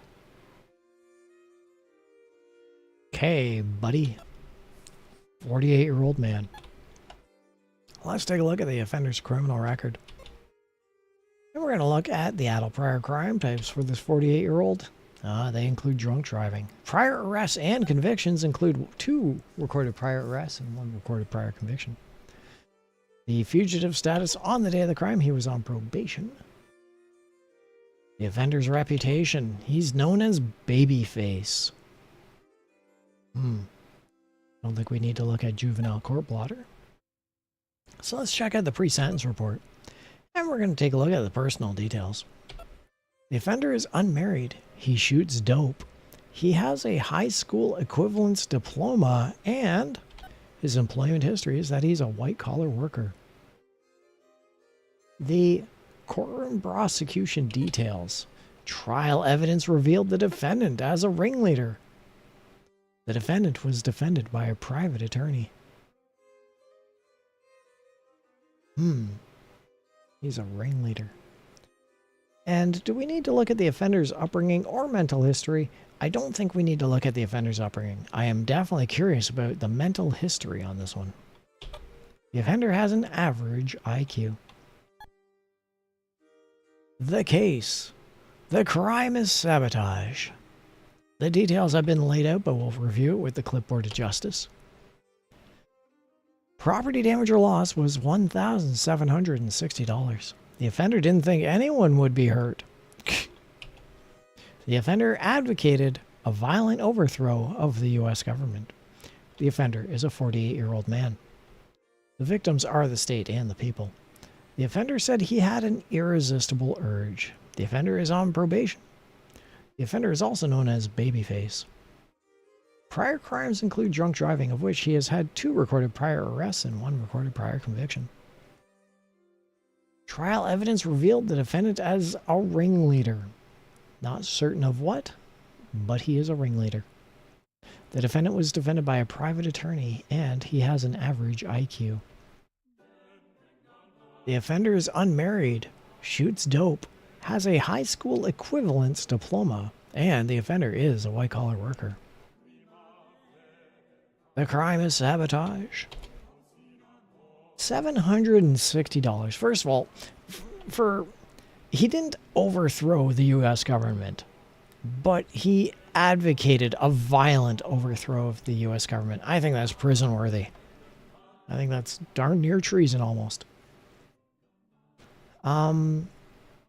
He didn't think anyone would be hurt, but trial evidence did reveal him to be a ringleader of something.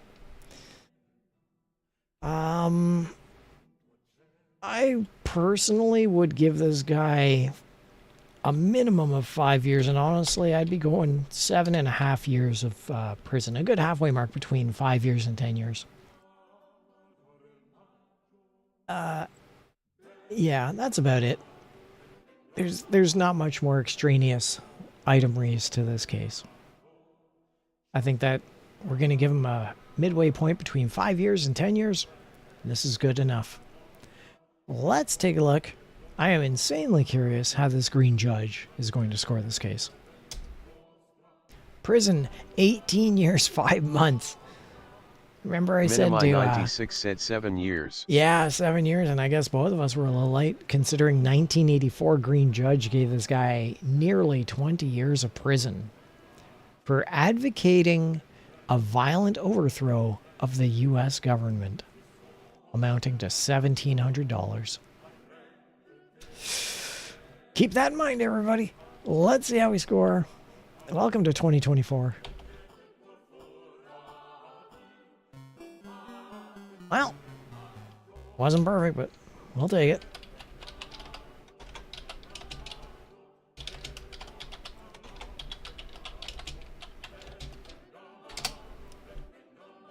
Tethercat said gavels, 4, judicial IQ, 46. I gotta admit, I'm a little surprised at our leniency, and perhaps we are desensitized in our 2024 era. I fully think that the green 1984 judge was onto something. Okay, with that said. Minimi 96 said I guess when it comes to the government, it's serious. Yeah, I would agree with that, especially in the case of sabotage. Now it's time for the next case, and remember, it is how much and what kind of information that is important. And our two bailiffs leave, and we get some really juicy crimes all of a sudden. Here, the defendant is to be sentenced for the crime of terroristic threatening.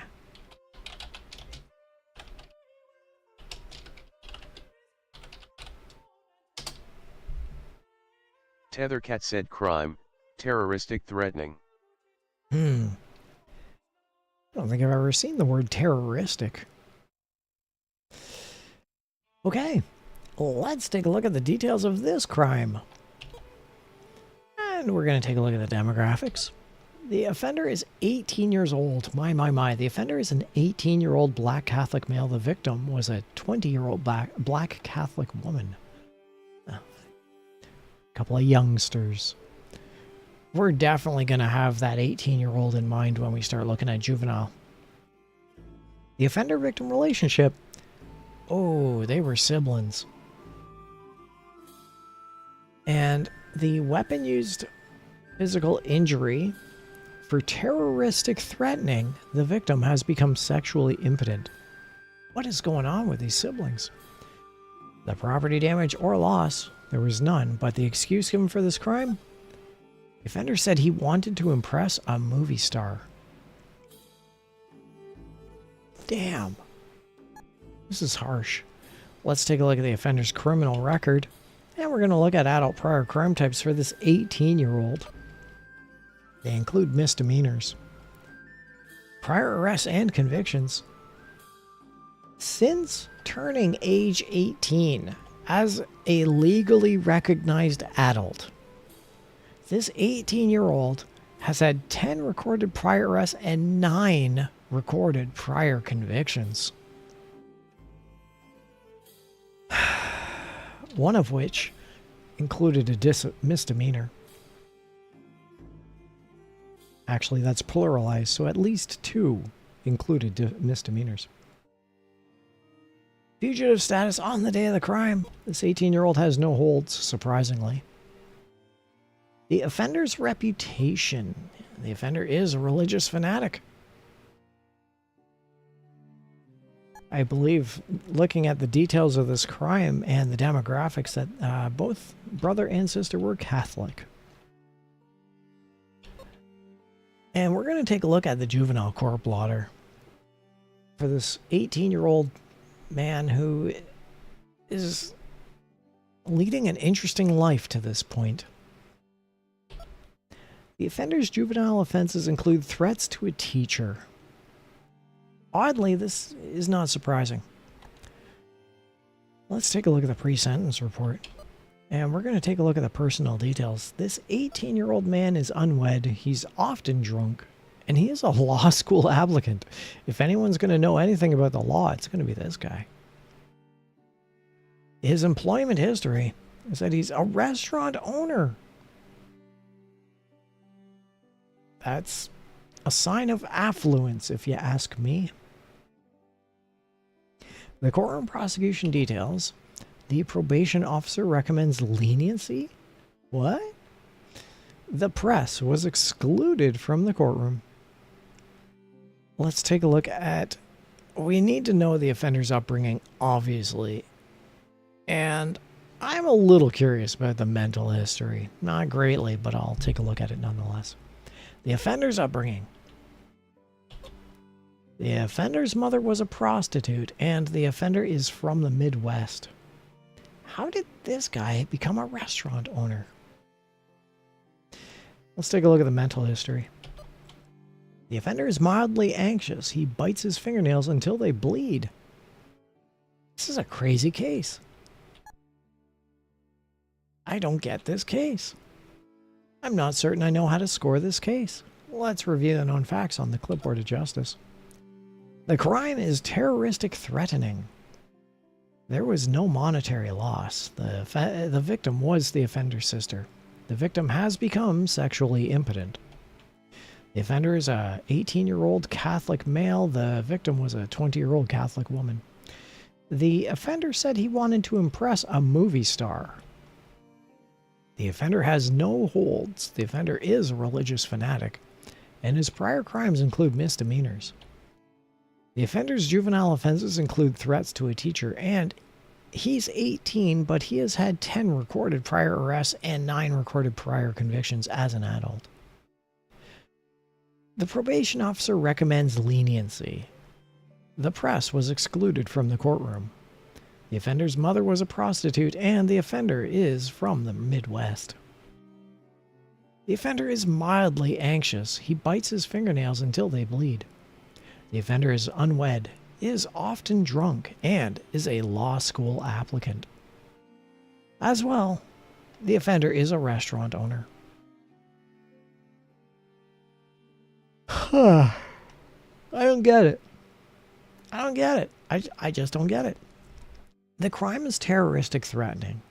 There was no monetary loss, not that I can recall.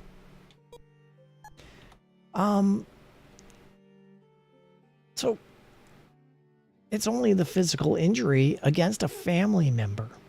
And if we take a look at his past history, he's 18, and his history is that he's effectively, he's clean. Really? I don't know. And yet here we have this terroristic threatening thing. Well, anyway, terroristic threatening. I think that's prison worthy. I want to give this guy rehabilitation and probation. Minimi 96 said I will go opposite, 10-year probation, I'm at a loss. I mean, and that's the thing, is that is this guy able to be rehabilitated? You'd think at the age of 18, that answer should be yes. But with 10 recorded prior convictions? If he does go 10 years of probation, that means he immediately goes back on the street. That immediately means he can walk out of this courtroom and do anything he wants. He'll have to check in for probation. But would that suffice as justice for the sister, who, granted, is suffering from sexual impotency? I can't, in good conscience, issue probation. Would jail or prison be more apt? He's 18. I can't do prison. I just can't. Not for this. But it is terroristic threatening. I'm thinking jail. But it's going to be a hefty jail sentence. And ideally, this young man will receive... Minimi 96 said it's the Green Grouch judging badly. Oh, yeah, if that's the case, he's going to judge badly. We know that one. He judged good on the sabotage, but everything else has been up in the air. I think that I'm going to issue... I want to say 7 years of jail. Minimi 96 said jail. I'm going to say 5 years of jail. And ideally, this 18-year-old man will get the help he needs. He'll be able to apply for law school. He will get out on good behavior. Fingers crossed, jail, this level of incarceration will be what he needs. 5 years of jail. Oh, 4 years of prison. That's a little heavier than what I would have gone. But it seems mine's a little heavier than what that would have been. So, oh well. Still, I feel pretty... I feel justified. I don't think that I did that one badly. I think jail's the way to go on this one.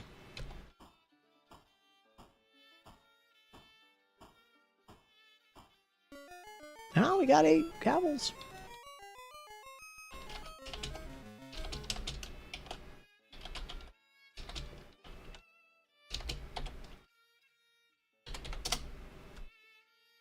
Tethercat said gavels, 8, judicial IQ, 55.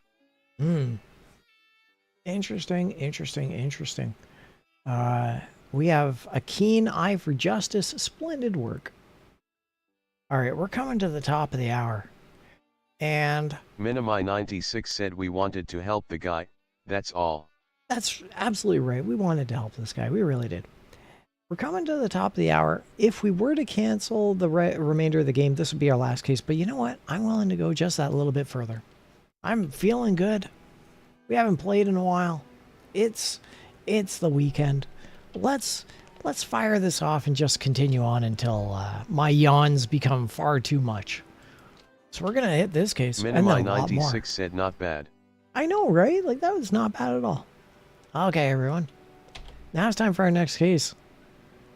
Remember, it is how much and what kind of information that is important.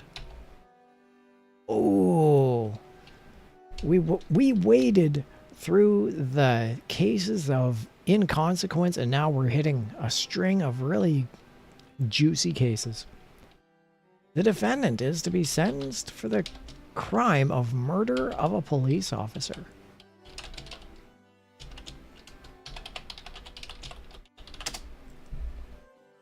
Tethercat said crime, murder of a police officer. And as always, it's going to ask us if we wish to issue the death sentence, and we do not wish to issue the death penalty, which means we're going to have to judge this case on the merits of what it is. And because it does involve murder, we are going to look at every aspect of every detail of the entire case and take it into consideration. Let's take a look at the crime of murder of a police officer. The details of this crime. See, here's a yawn. The demographics. The offender is a 39-year-old white Catholic male. The victim was a 58-year-old white Catholic male. The offender-victim relationship. Actually, when is retirement age for police officers? I guess age 60? 65? I can't remember what 1984 was. Actually, let me just really quickly, I'm going to Google that. Retirement age, police officer, 1984. Oh, and of course, it's giving me Canadian answers here. It says is that the age of officers at retirement has ranged from age 45 to 73.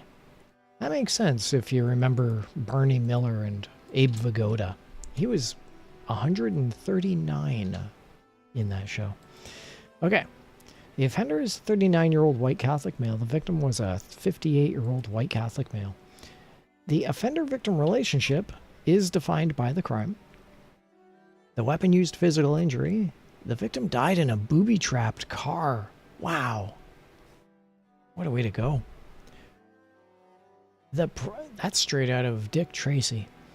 The property damage or loss was $1,780. And the excuse given for this crime of murdering a police officer, the offender said he was upset at his child's death. Yikes. How old is this guy? 39 years old. Okay. The offender's criminal record. And we're going to look at adult prior crime types. Specific type of crime information is unavailable, but the prior arrests and convictions. Oh. Squeaky clean. So, and I'm just going to rewind a little bit. Let's go back to the details of this crime. This 39-year-old man who murdered a police officer by booby-trapping his car. The excuse given for the crime, he said he was upset at his child's death. So he admitted he did it. He has a squeaky clean record, no arrests, no convictions. But he admitted he murdered a police officer. So keep that in mind. We're going to take a look at the fugitive status on the day of the crime. And he's wanted by the military police. The offender's reputation is that he's a regular churchgoer. Oof. The death of his child must have hit him pretty hard, if that claim is to be believed. The juvenile court blotter, because we have to look at all aspects of the case. For this 39-year-old man, the juvenile court blotter states that his offenses include bicycle theft. So, he's only had a squeaky clean record as an adult. Let's take a look at the pre-sentence report. And we're going to take a look at this 39-year-old man's personal details. He is divorced, he uses heroin, and he is a self-taught person. His employment history is that he's a sex therapist. Yeah. And the courtroom prosecution details. The defendant pleaded guilty. 60 Minutes demands an interview. What an interesting case. He pleaded guilty, and he admitted that he was grieving over the death of his child. Why did he murder a police officer with a booby-trapped car? Like that takes ingenuity. That's crawling underneath. That's removing something or tampering with the car itself. That's intent and a half. We're going to look at the offender's upbringing. The offender's mother was born... the offender's mother was a communist, and the offender was born in Canada. His personal details... No, wait. His mental history. The offender has been known to hallucinate. That could play into it, perhaps. Alright, let's review the known facts. In the case of the murder of a police officer, the property damage or loss was $1,780. The offender-victim relationship is defined by the crime. The victim died in a booby-trapped car. The offender is a 39-year-old Catholic male. The victim was a 58-year-old male. Minimi 96 said, I'm glad Kate and Stormy aren't here for this. Yeah. I agree. The offender said that he was upset at his child's death. The offender is wanted by the military police. The offender is a regular churchgoer. Although specific crime type of information is unavailable, as an adult, he has had 0 recorded prior arrests and 0 recorded prior convictions. However, his juvenile offenses include bicycle theft. The defendant pleaded guilty. 60 Minutes demands an interview. The offender's mother was a communist, and the offender was born in Canada. The offender has been known to hallucinate. The offender is divorced, uses heroin, is a self-taught person, and the offender is a sex therapist. And with that, we're going to reach a decision, and no, we are not going to choose the death penalty. Oh, but we are going to choose prison, because he did admit to murdering a police officer.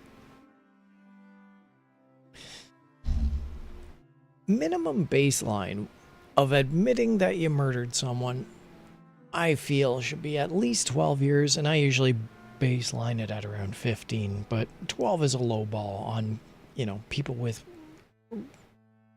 extraordinarily good behavior. In this case, I would actually go from 15 to 12. I think that the 12-year reduction does reflect the fact that he pleaded guilty, he has a clean record. However, that's, I would suggest, for a normal person, a normal victim. In this case, however, he murdered a police officer. That takes a little bit more courage. And boy, do I use that term loosely, with air quotes. Minimi 96 said for me, in safety, 8 years prison. I would absolutely agree with a low safety mark of 8 years prison. Absolutely. Although I would sentence him to 12 years prison just for having a clean record, the fact that he tampered a vehicle to booby trap it, that is like a little bit above and beyond intent. You could say that he pulled the trigger on a gun and it could have accidentally misfired. You know, it's a very instantaneous thing, but to booby trap a car, that's malicious intent at that point. So I'm willing to go not just 15 years of prison, but in the case of a murdered police officer, I'd be willing to go up to 20 years. I would suggest 20 years of prison because as clean a record as he has, he really did want to murder that individual, and he succeeded. Okay, I think that mine might be a little too heavy, and it probably might average down anywhere between that 5 years to 18 years. I don't think 20 is going to be quite right, but I'm still confident in my assessment. I do take your 8 years of prison in consideration, but I feel that that's a low mark. So I can't in good conscience haggle down to 8 years of prison. Let's take a look at 20 years of prison and see how he scored. 21 years of prison. Well, almost 22 years of prison. And as kind of sad as this is a little bit of a sad symmetrical duck award, but it is one nonetheless. Hello, folks. You know I've been picking and trying to pick up banjos for 40 years or more. I used to just play the imitations, but now I'm going to give you a little of the variations of Casey Jones.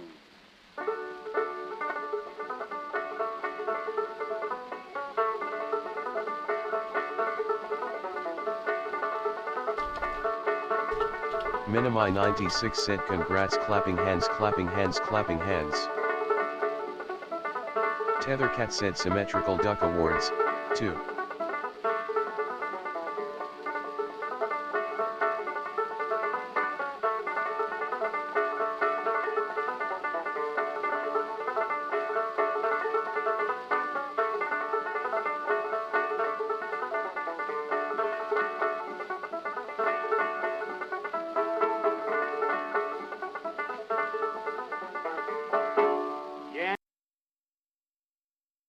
And there we go. That's our second symmetrical duck award of the night. Yes, congrats, thank you, and congratulations to you as well, jury foreman Minimi. Team effort. I say that's still a bit of a sad case, but yeah, it is what it is. Let's see our score.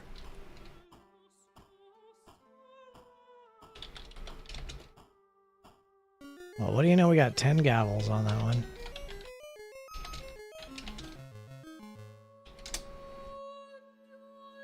Tethercat said gavels, 10, judicial IQ, 65. Oh, all right. I think we're doing okay. I think I'm going to grab another hydration check, to be honest. But once again, I'm in for a good long haul. Hydration check. Tethercat said hydration check.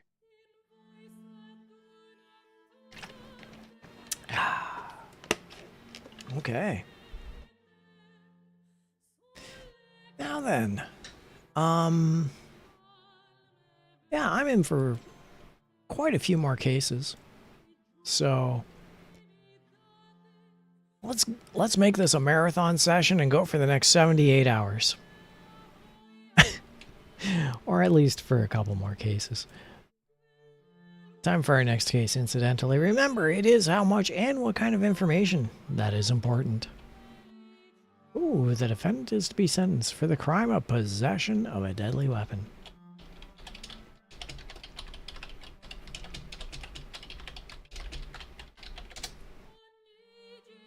Tethercat said crime, possession of a deadly weapon. Okay, let's take a look at the details of this crime. And we're going to take a look at the demographics.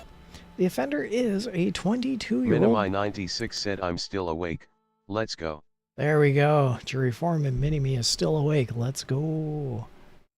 Any percent awake run. The offender is a 22-year-old black Protestant male. The victims are the state and the people. The offender-victim relationship society is the victim. The crime is possession of a deadly weapon once again. How old was he? 22? Yeah, he's 22. The weapon used, physical injury. The weapon was a switchblade knife. And the property damage or loss was none. So it was just possession of a switchblade. They excused him for this crime. The offender said that the devil made him do it. Oh, that pesky devil. Bob Ross would slap a brush every time this came up. Let's look at the offender's criminal record. He's 22 years old. His adult prior crime types are unavailable. His prior arrests and convictions. He's had 10 recorded prior arrests, but no recorded prior convictions. That is a good lawyer. The fugitive status on the day of the crime is that he's clean. And the offender's reputation. He is a little league coach. He's 22. The crime is possession of a deadly weapon. I don't think that we need to look at his juvenile. He's had a lot of arrests, but I don't think that warrants looking at the juvenile. So let's take a look at the pre-sentence report. And we're going to look at his personal details. This 22-year-old male is honeymooning. Congratulations. He's a teetotaler, and he is a college freshman. You know, just looking at this and without exploring further, the crime is possession of a deadly weapon, a switchblade knife. And although he has 10 recorded prior arrests at age 22, there have been no convictions. I'm willing to think that might have actually have been at the beginning of his adulthood, and he's come around since. This is the narrative. He's a teetotaler. He's a college freshman. He's honeymooning. I think that he's doing good. He just happened to be carrying around a switchblade. I don't know. But we still have a few more details. Let's take a look at his employment history. He's a college student. And the courtroom prosecution details the defendant says, I'm sorry. The defendant was defended by a public defender. And once again, I don't think we need to look at the offender's upbringing or mental history. I think this guy genuinely got a raw deal. Was he carrying a switchblade? Yeah. But nothing happened. We don't know the details of where he is. Maybe he had to defend himself. He's honeymooning. There could be any number of reasons. It's a deadly weapon. It's a switchblade, sure, but you know what? Given what this guy has gone through and the fact that he's had no convictions, I'm willing to give this guy the benefit of the doubt. I really am. So I'm going to say probation on this one. I really am. The crime is possession of a deadly weapon. But I really think that is probation worthy. I'm going to give this guy 3 years of probation. I think that's a really light sentence, but I think it's a really light crime. And I want this guy to do good. He's a college student. He's on honeymoon. Yeah. good luck to you, gentlemen. I am curious, though, jury foreman mini-me, before I sentence. I mean, I am curious for your Minimi thoughts. 96 said less than Oh, a year yeah. probe. If you're going less than a year, then so am I.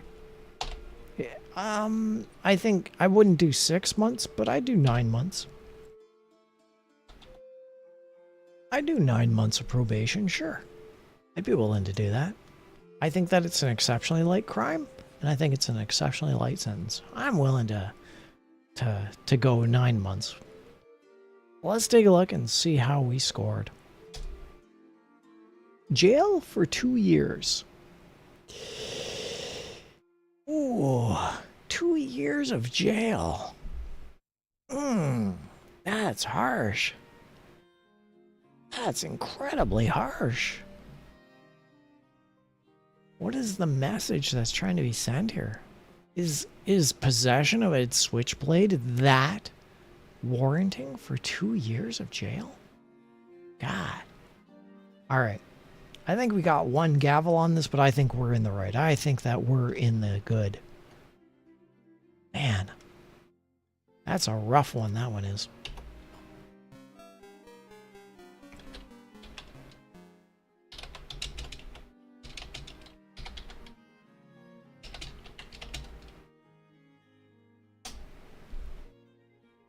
Tethercat said gavels, 1, judicial IQ, 61.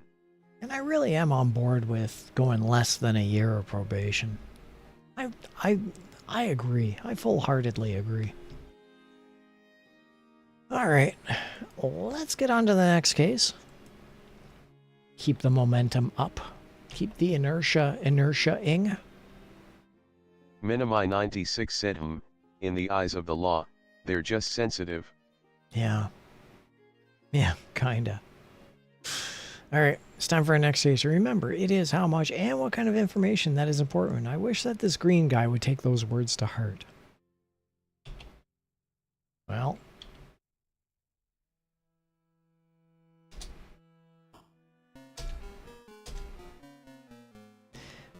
We've already had a crime of cocaine use tonight. I say we skip this one. We could do that case, but honestly, yeah, whatever. Okay, here's one we haven't had tonight. The defendant is to be sentenced for the crime of welfare fraud.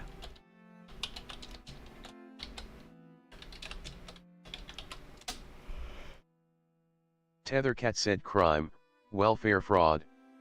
So let's take a look at the details of this crime. We're going to look at the demographic. The offender is a 65-year-old Native American woman. The victims are the state and the people. The offender-victim relationship in this crime of welfare fraud is that society is the victim. The weapon used in physical injury, there was none. Property damage or loss, however, welfare fraud, $1,060. And the excuse given for this crime is that she said the devil made her do it. Well, well. Let's take a look at the offender's criminal record. And we're going to take a look at the adult prior crime types for this woman. Her crimes include offenses against wildlife. Once again, the crime is welfare fraud, but she has crimes against wildlife. Her prior arrests and convictions, she's had 4 recorded prior arrests and 2 recorded prior convictions. The fugitive status on the day of the crime is that she's a bail jumper. Translation Chan. Translation Chan. The fugitive status on the day of the crime is that she's a bail jumper. And the offender's reputation, she's a con artist. Okay. I don't think we need to look at juvenile. The case is welfare fraud. And we're going to take a look at the pre-sentence report. Let's look at her personal details. This woman is unwed. She stays as sober as a judge, and she is a high school graduate. Her employment history is that she's itinerant. She just wanders around. The court and prosecution details The probation officer recommends probation, and the ACLU says that a harsh sentence would be an outrage. Do we wish to look at the offender's upbringing or mental history in the case of welfare fraud? She did say the devil made her do it, but I don't think that really warrants taking a look at her mental history. So let's review the known facts. The crime is welfare fraud. The property damage or loss was $1,060. Society is the victim. There was no personal injury. The offender is a 65-year-old woman. The victims are the state and the people. The offender said that the devil made her do $1,000 of welfare fraud. The offender is a bail jumper. The offender is a con artist. Her prior crimes include offenses against wildlife, and she has had 2 recorded convictions with 4 recorded prior arrests. The probation officer recommends probation. ACLU says that a harsh sentence would be an outrage. The offender is unwed, stays sober as a judge, and is a high school graduate. As well, she is an itinerant. And that's the case of welfare fraud for $1,000 for this 65-year-old woman. Huh. I don't think welfare fraud is a federal crime. I can't see that. And I want to issue jail. I do. But the question is this a probation act? If we do probation, will she have an opportunity to pay that money back? It's only $1,000, but she's an itinerant.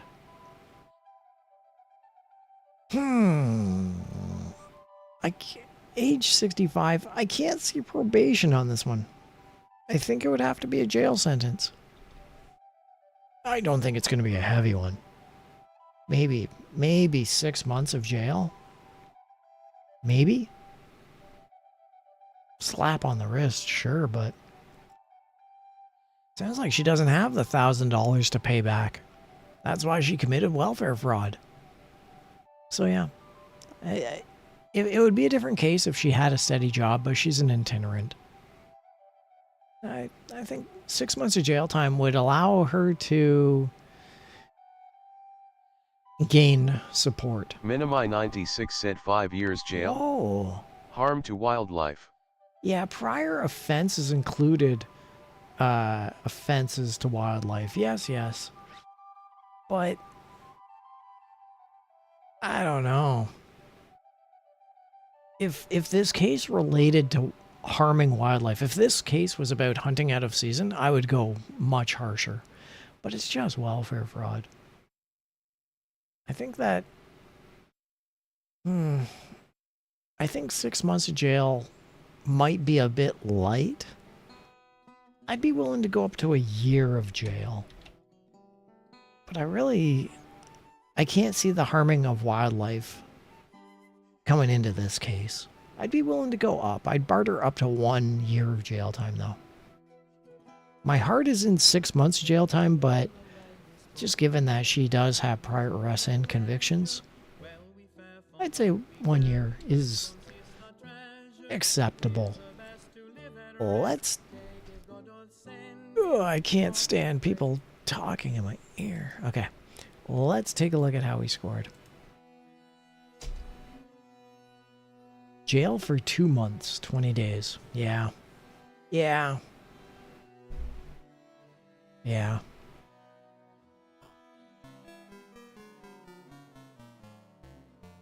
Well, I still would go a little higher from 6 months to 1 year, but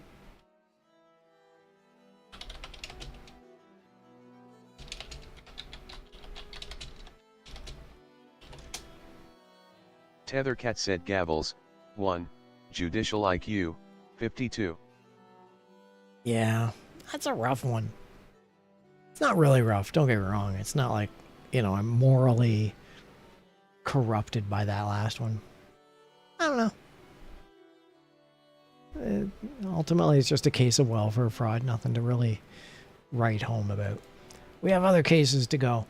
I'm going to do another hydration check. My throat is really starting to get dry and harsh. I can tell my throat is getting scratchy. Tethercat said hydration check. Minimi 96 said I'm always a hardcore honestly, it's how I am. No, that's good. Hey, stick to your convictions. Stick to your convictions. This is life lesson advice time from old grandpa here. Stick to your convictions, but if you are faced with something which challenges your perceptions or presents an alternate to a logical alternate to what your convictions are, be ready to reassess your convictions. People do change, so keep that in mind. But no, there's nothing wrong with having those convictions and sticking to them. That's from Grandpa Tethercat right there. I've met many people, and some of them have changed. Let's take a look at the next case now. Remember, it is how much and what kind of information. That is important. The crime is burglary of a dwelling.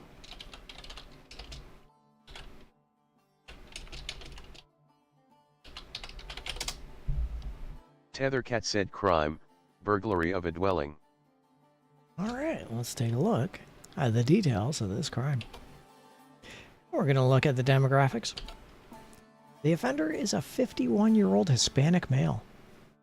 The victim was a 20-year-old white woman. The offender-victim relationship is that they were strangers. Huh.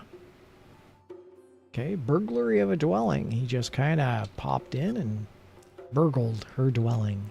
51 years old. The weapon used physical injury was none, but the property damage or Minimi loss. 96 said okay grandpa, I'll go play in the mud now. Yeah. Yeah, go play in the mud. I might join you a bit later. All right. The property damage or loss on this case of burglary of a dwelling was $715. They were strangers. The excuse given for this crime? The offender said he needed money for a friend's sex change operation. $715. Okay. We're going to take a look at the offender's criminal record. And the adult prior crime types include con games. Prior arrests and convictions are just 1 and 1. The fugitive status on the day of the crime. The offender is waiting a sentence in another case. And the offender's reputation. On this crime of burglary of a dwelling, the offender is sexually aberrant. I don't think we need to look at the juvenile court blotter. The guy's 50 years old. Let's look at the pre-sentence report. Now we're going to take a look at the personal details. The offender is single, chews tobacco, and he, too, is a law school applicant, like that similar case earlier. The employment history is that he's a doctor. Oh, wow. He's a law school applicant and a doctor. But he's being sentenced for burglary of a dwelling. The courtroom prosecution details evidence show that the defendant was easily led by his friends to burgle a dwelling. A radio commentator calls you soft. I don't think we need to look at his upbringing. His mental history, I don't think we need to look at that either. Truth be told, I don't think we need to look at the known facts. I mean, this guy, this doctor slash law school applicant, needed money for a friend's sex change operation. He burgled an unknown person for $715. I don't know. Seems pretty cut and dry to me. I would say that burglary of a dwelling, that's jail. I could care less that he's a doctor or applying to be a lawyer. If it was a common thug, I would sentence this person to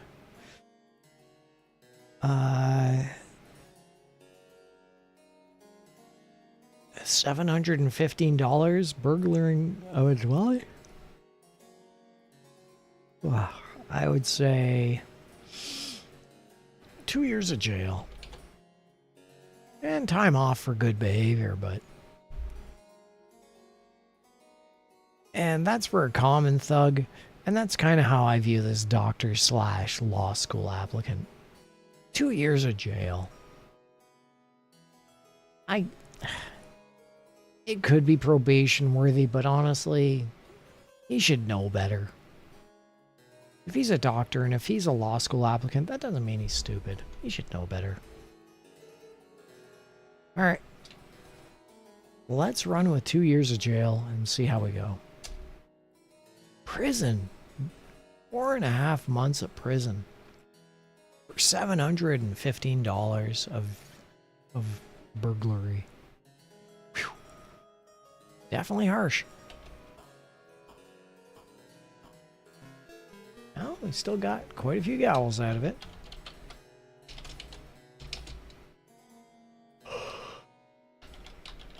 We're coming into the bottom of the hour. Tethercat said gavels, 4, judicial IQ, 54. What do I think? Should this be the final case of the night?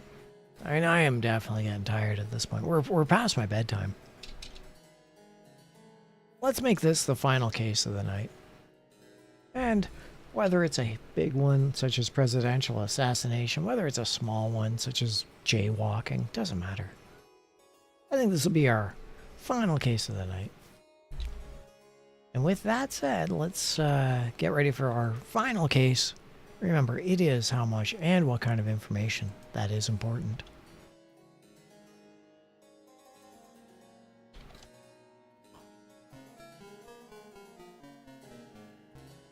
And the final case of the night, the crime, is mail fraud.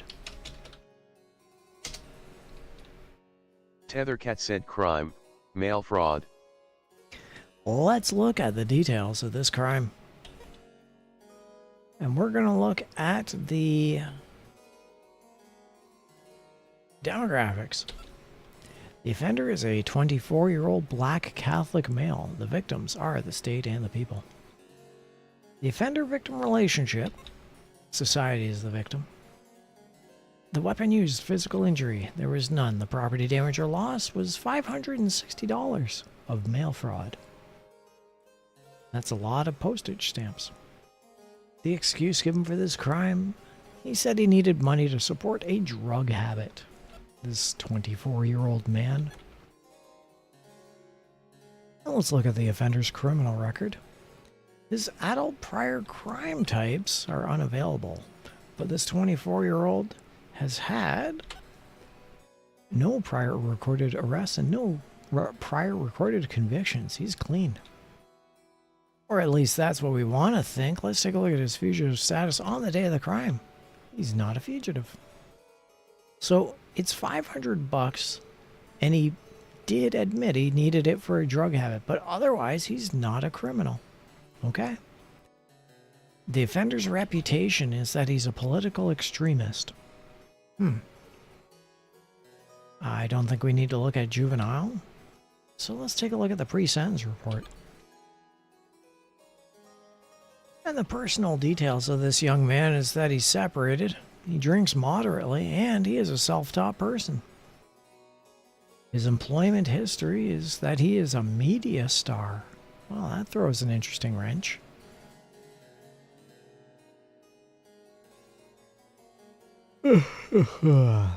Pardon me. I say pardon me, but we're in a courtroom, so don't pardon me for that. The courtroom prosecution details. The probation officer recommends leniency, and letters to you urge leniency. Everyone wants leniency on this one. The offender's upbringing? No. And the offender's mental history? No. I don't think we need to look at those extraneous ones, so let's just review the known facts. Our final case of the night, mail fraud. The property damage or loss was $560. Society is the victim. There was no personal injury. The offender is a 24-year-old man. The victims are the state and the people. The offender said he needed money to support a drug habit. The offender is not a fugitive. The offender is a political extremist. Specific crime type of information is unavailable, but he has had no recorded prior arrests or convictions. The probation officer recommends leniency. Letters to you urge leniency. The offender is separated, drinks moderately, is a self-taught person, and he is a media star. Well, that's the case. A mail fraud happened from a media star for $560 to support a drug habit. Well, tampering with the mail is a federal crime. That basically means prison. It really does. But this guy has a clean record. Regardless of the fact he's a media star, he has a clean record. He's young. He can be rehabilitated. I feel bad for issuing a prison sentence to this guy. It should be probation. I would give this guy 5 years of probation. He didn't warrant. Like, it doesn't state what drug problem he has. It's not a hard drug or a soft drug. It's just a drug habit. But we can rehabilitate him. We can make him good. Stronger, better, faster. Alright, I want to do probation.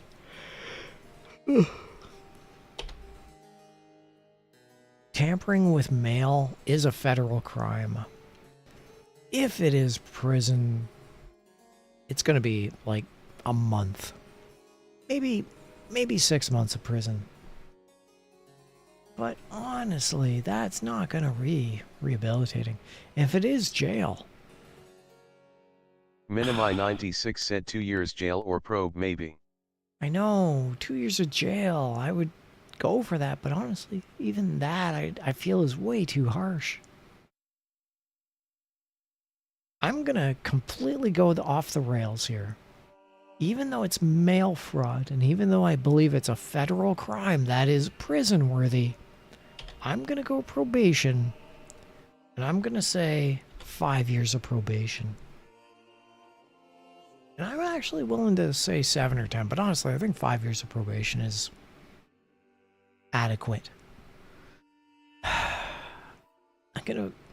feel like I should be kicking myself in the butt, but honestly, I feel justified. And if in this court of law, in my court of law, if I feel justified with a sentence, then that's how we're running with it. 5 years of probation. Let's see how we scored. Our final case of the night, everyone. We get an honorary symmetrical duck. The game crashed. And that's good enough for me.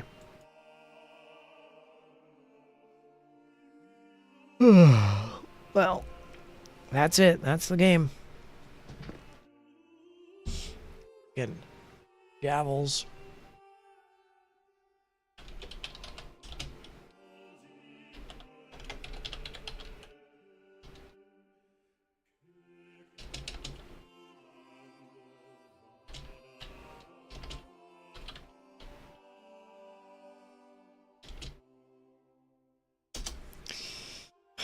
Tethercat said gavels, honorary, 10, judicial IQ, honorary, 100. Yep, we broke it. We won. I fully agree with that assessment. Minimi 96 said damn, we broke it, we won. So, on that note, I'd like to thank everyone for showing up tonight. We had some amazing bailiffs. We had Bailiff Stormy earlier. We had Bailiff Ottercate earlier. They've been a lot of fun, and it was great having them aboard. Throughout the entire evening... Minimi 96 said it was great. Have a good night and take care. Throughout the entire evening, we had Jury Foreman Mini-Me, who, as always, has graded excellently on every case. Thank you very much. Jury Foreman Mini-Me for joining us throughout the evening. It's always a pleasure to have you aboard. This has been the courtroom of Judge Tethercat. Court is adjourned. Everyone, you have yourself a great night, a good weekend. Get some sleep, get some food. Try and be as wonderful in your heart and in your mind as Bailiff Stormy is in her absolutely wonderful day that she's had today. And as always, everyone, thanks for watching. Have a good night, everybody.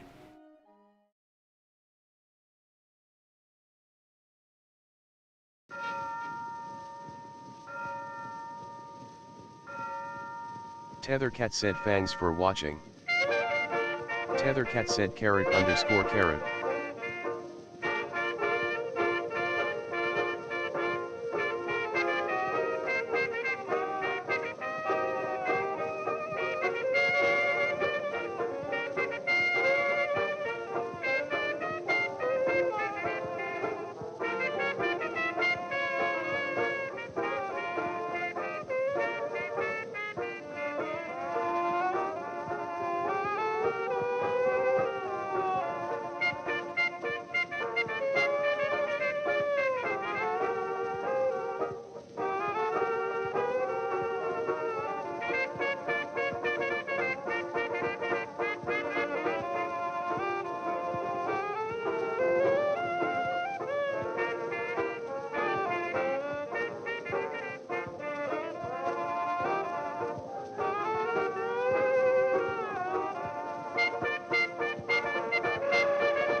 Tethercat said we had 2 symmetrical duck awards tonight, folks. Yeah.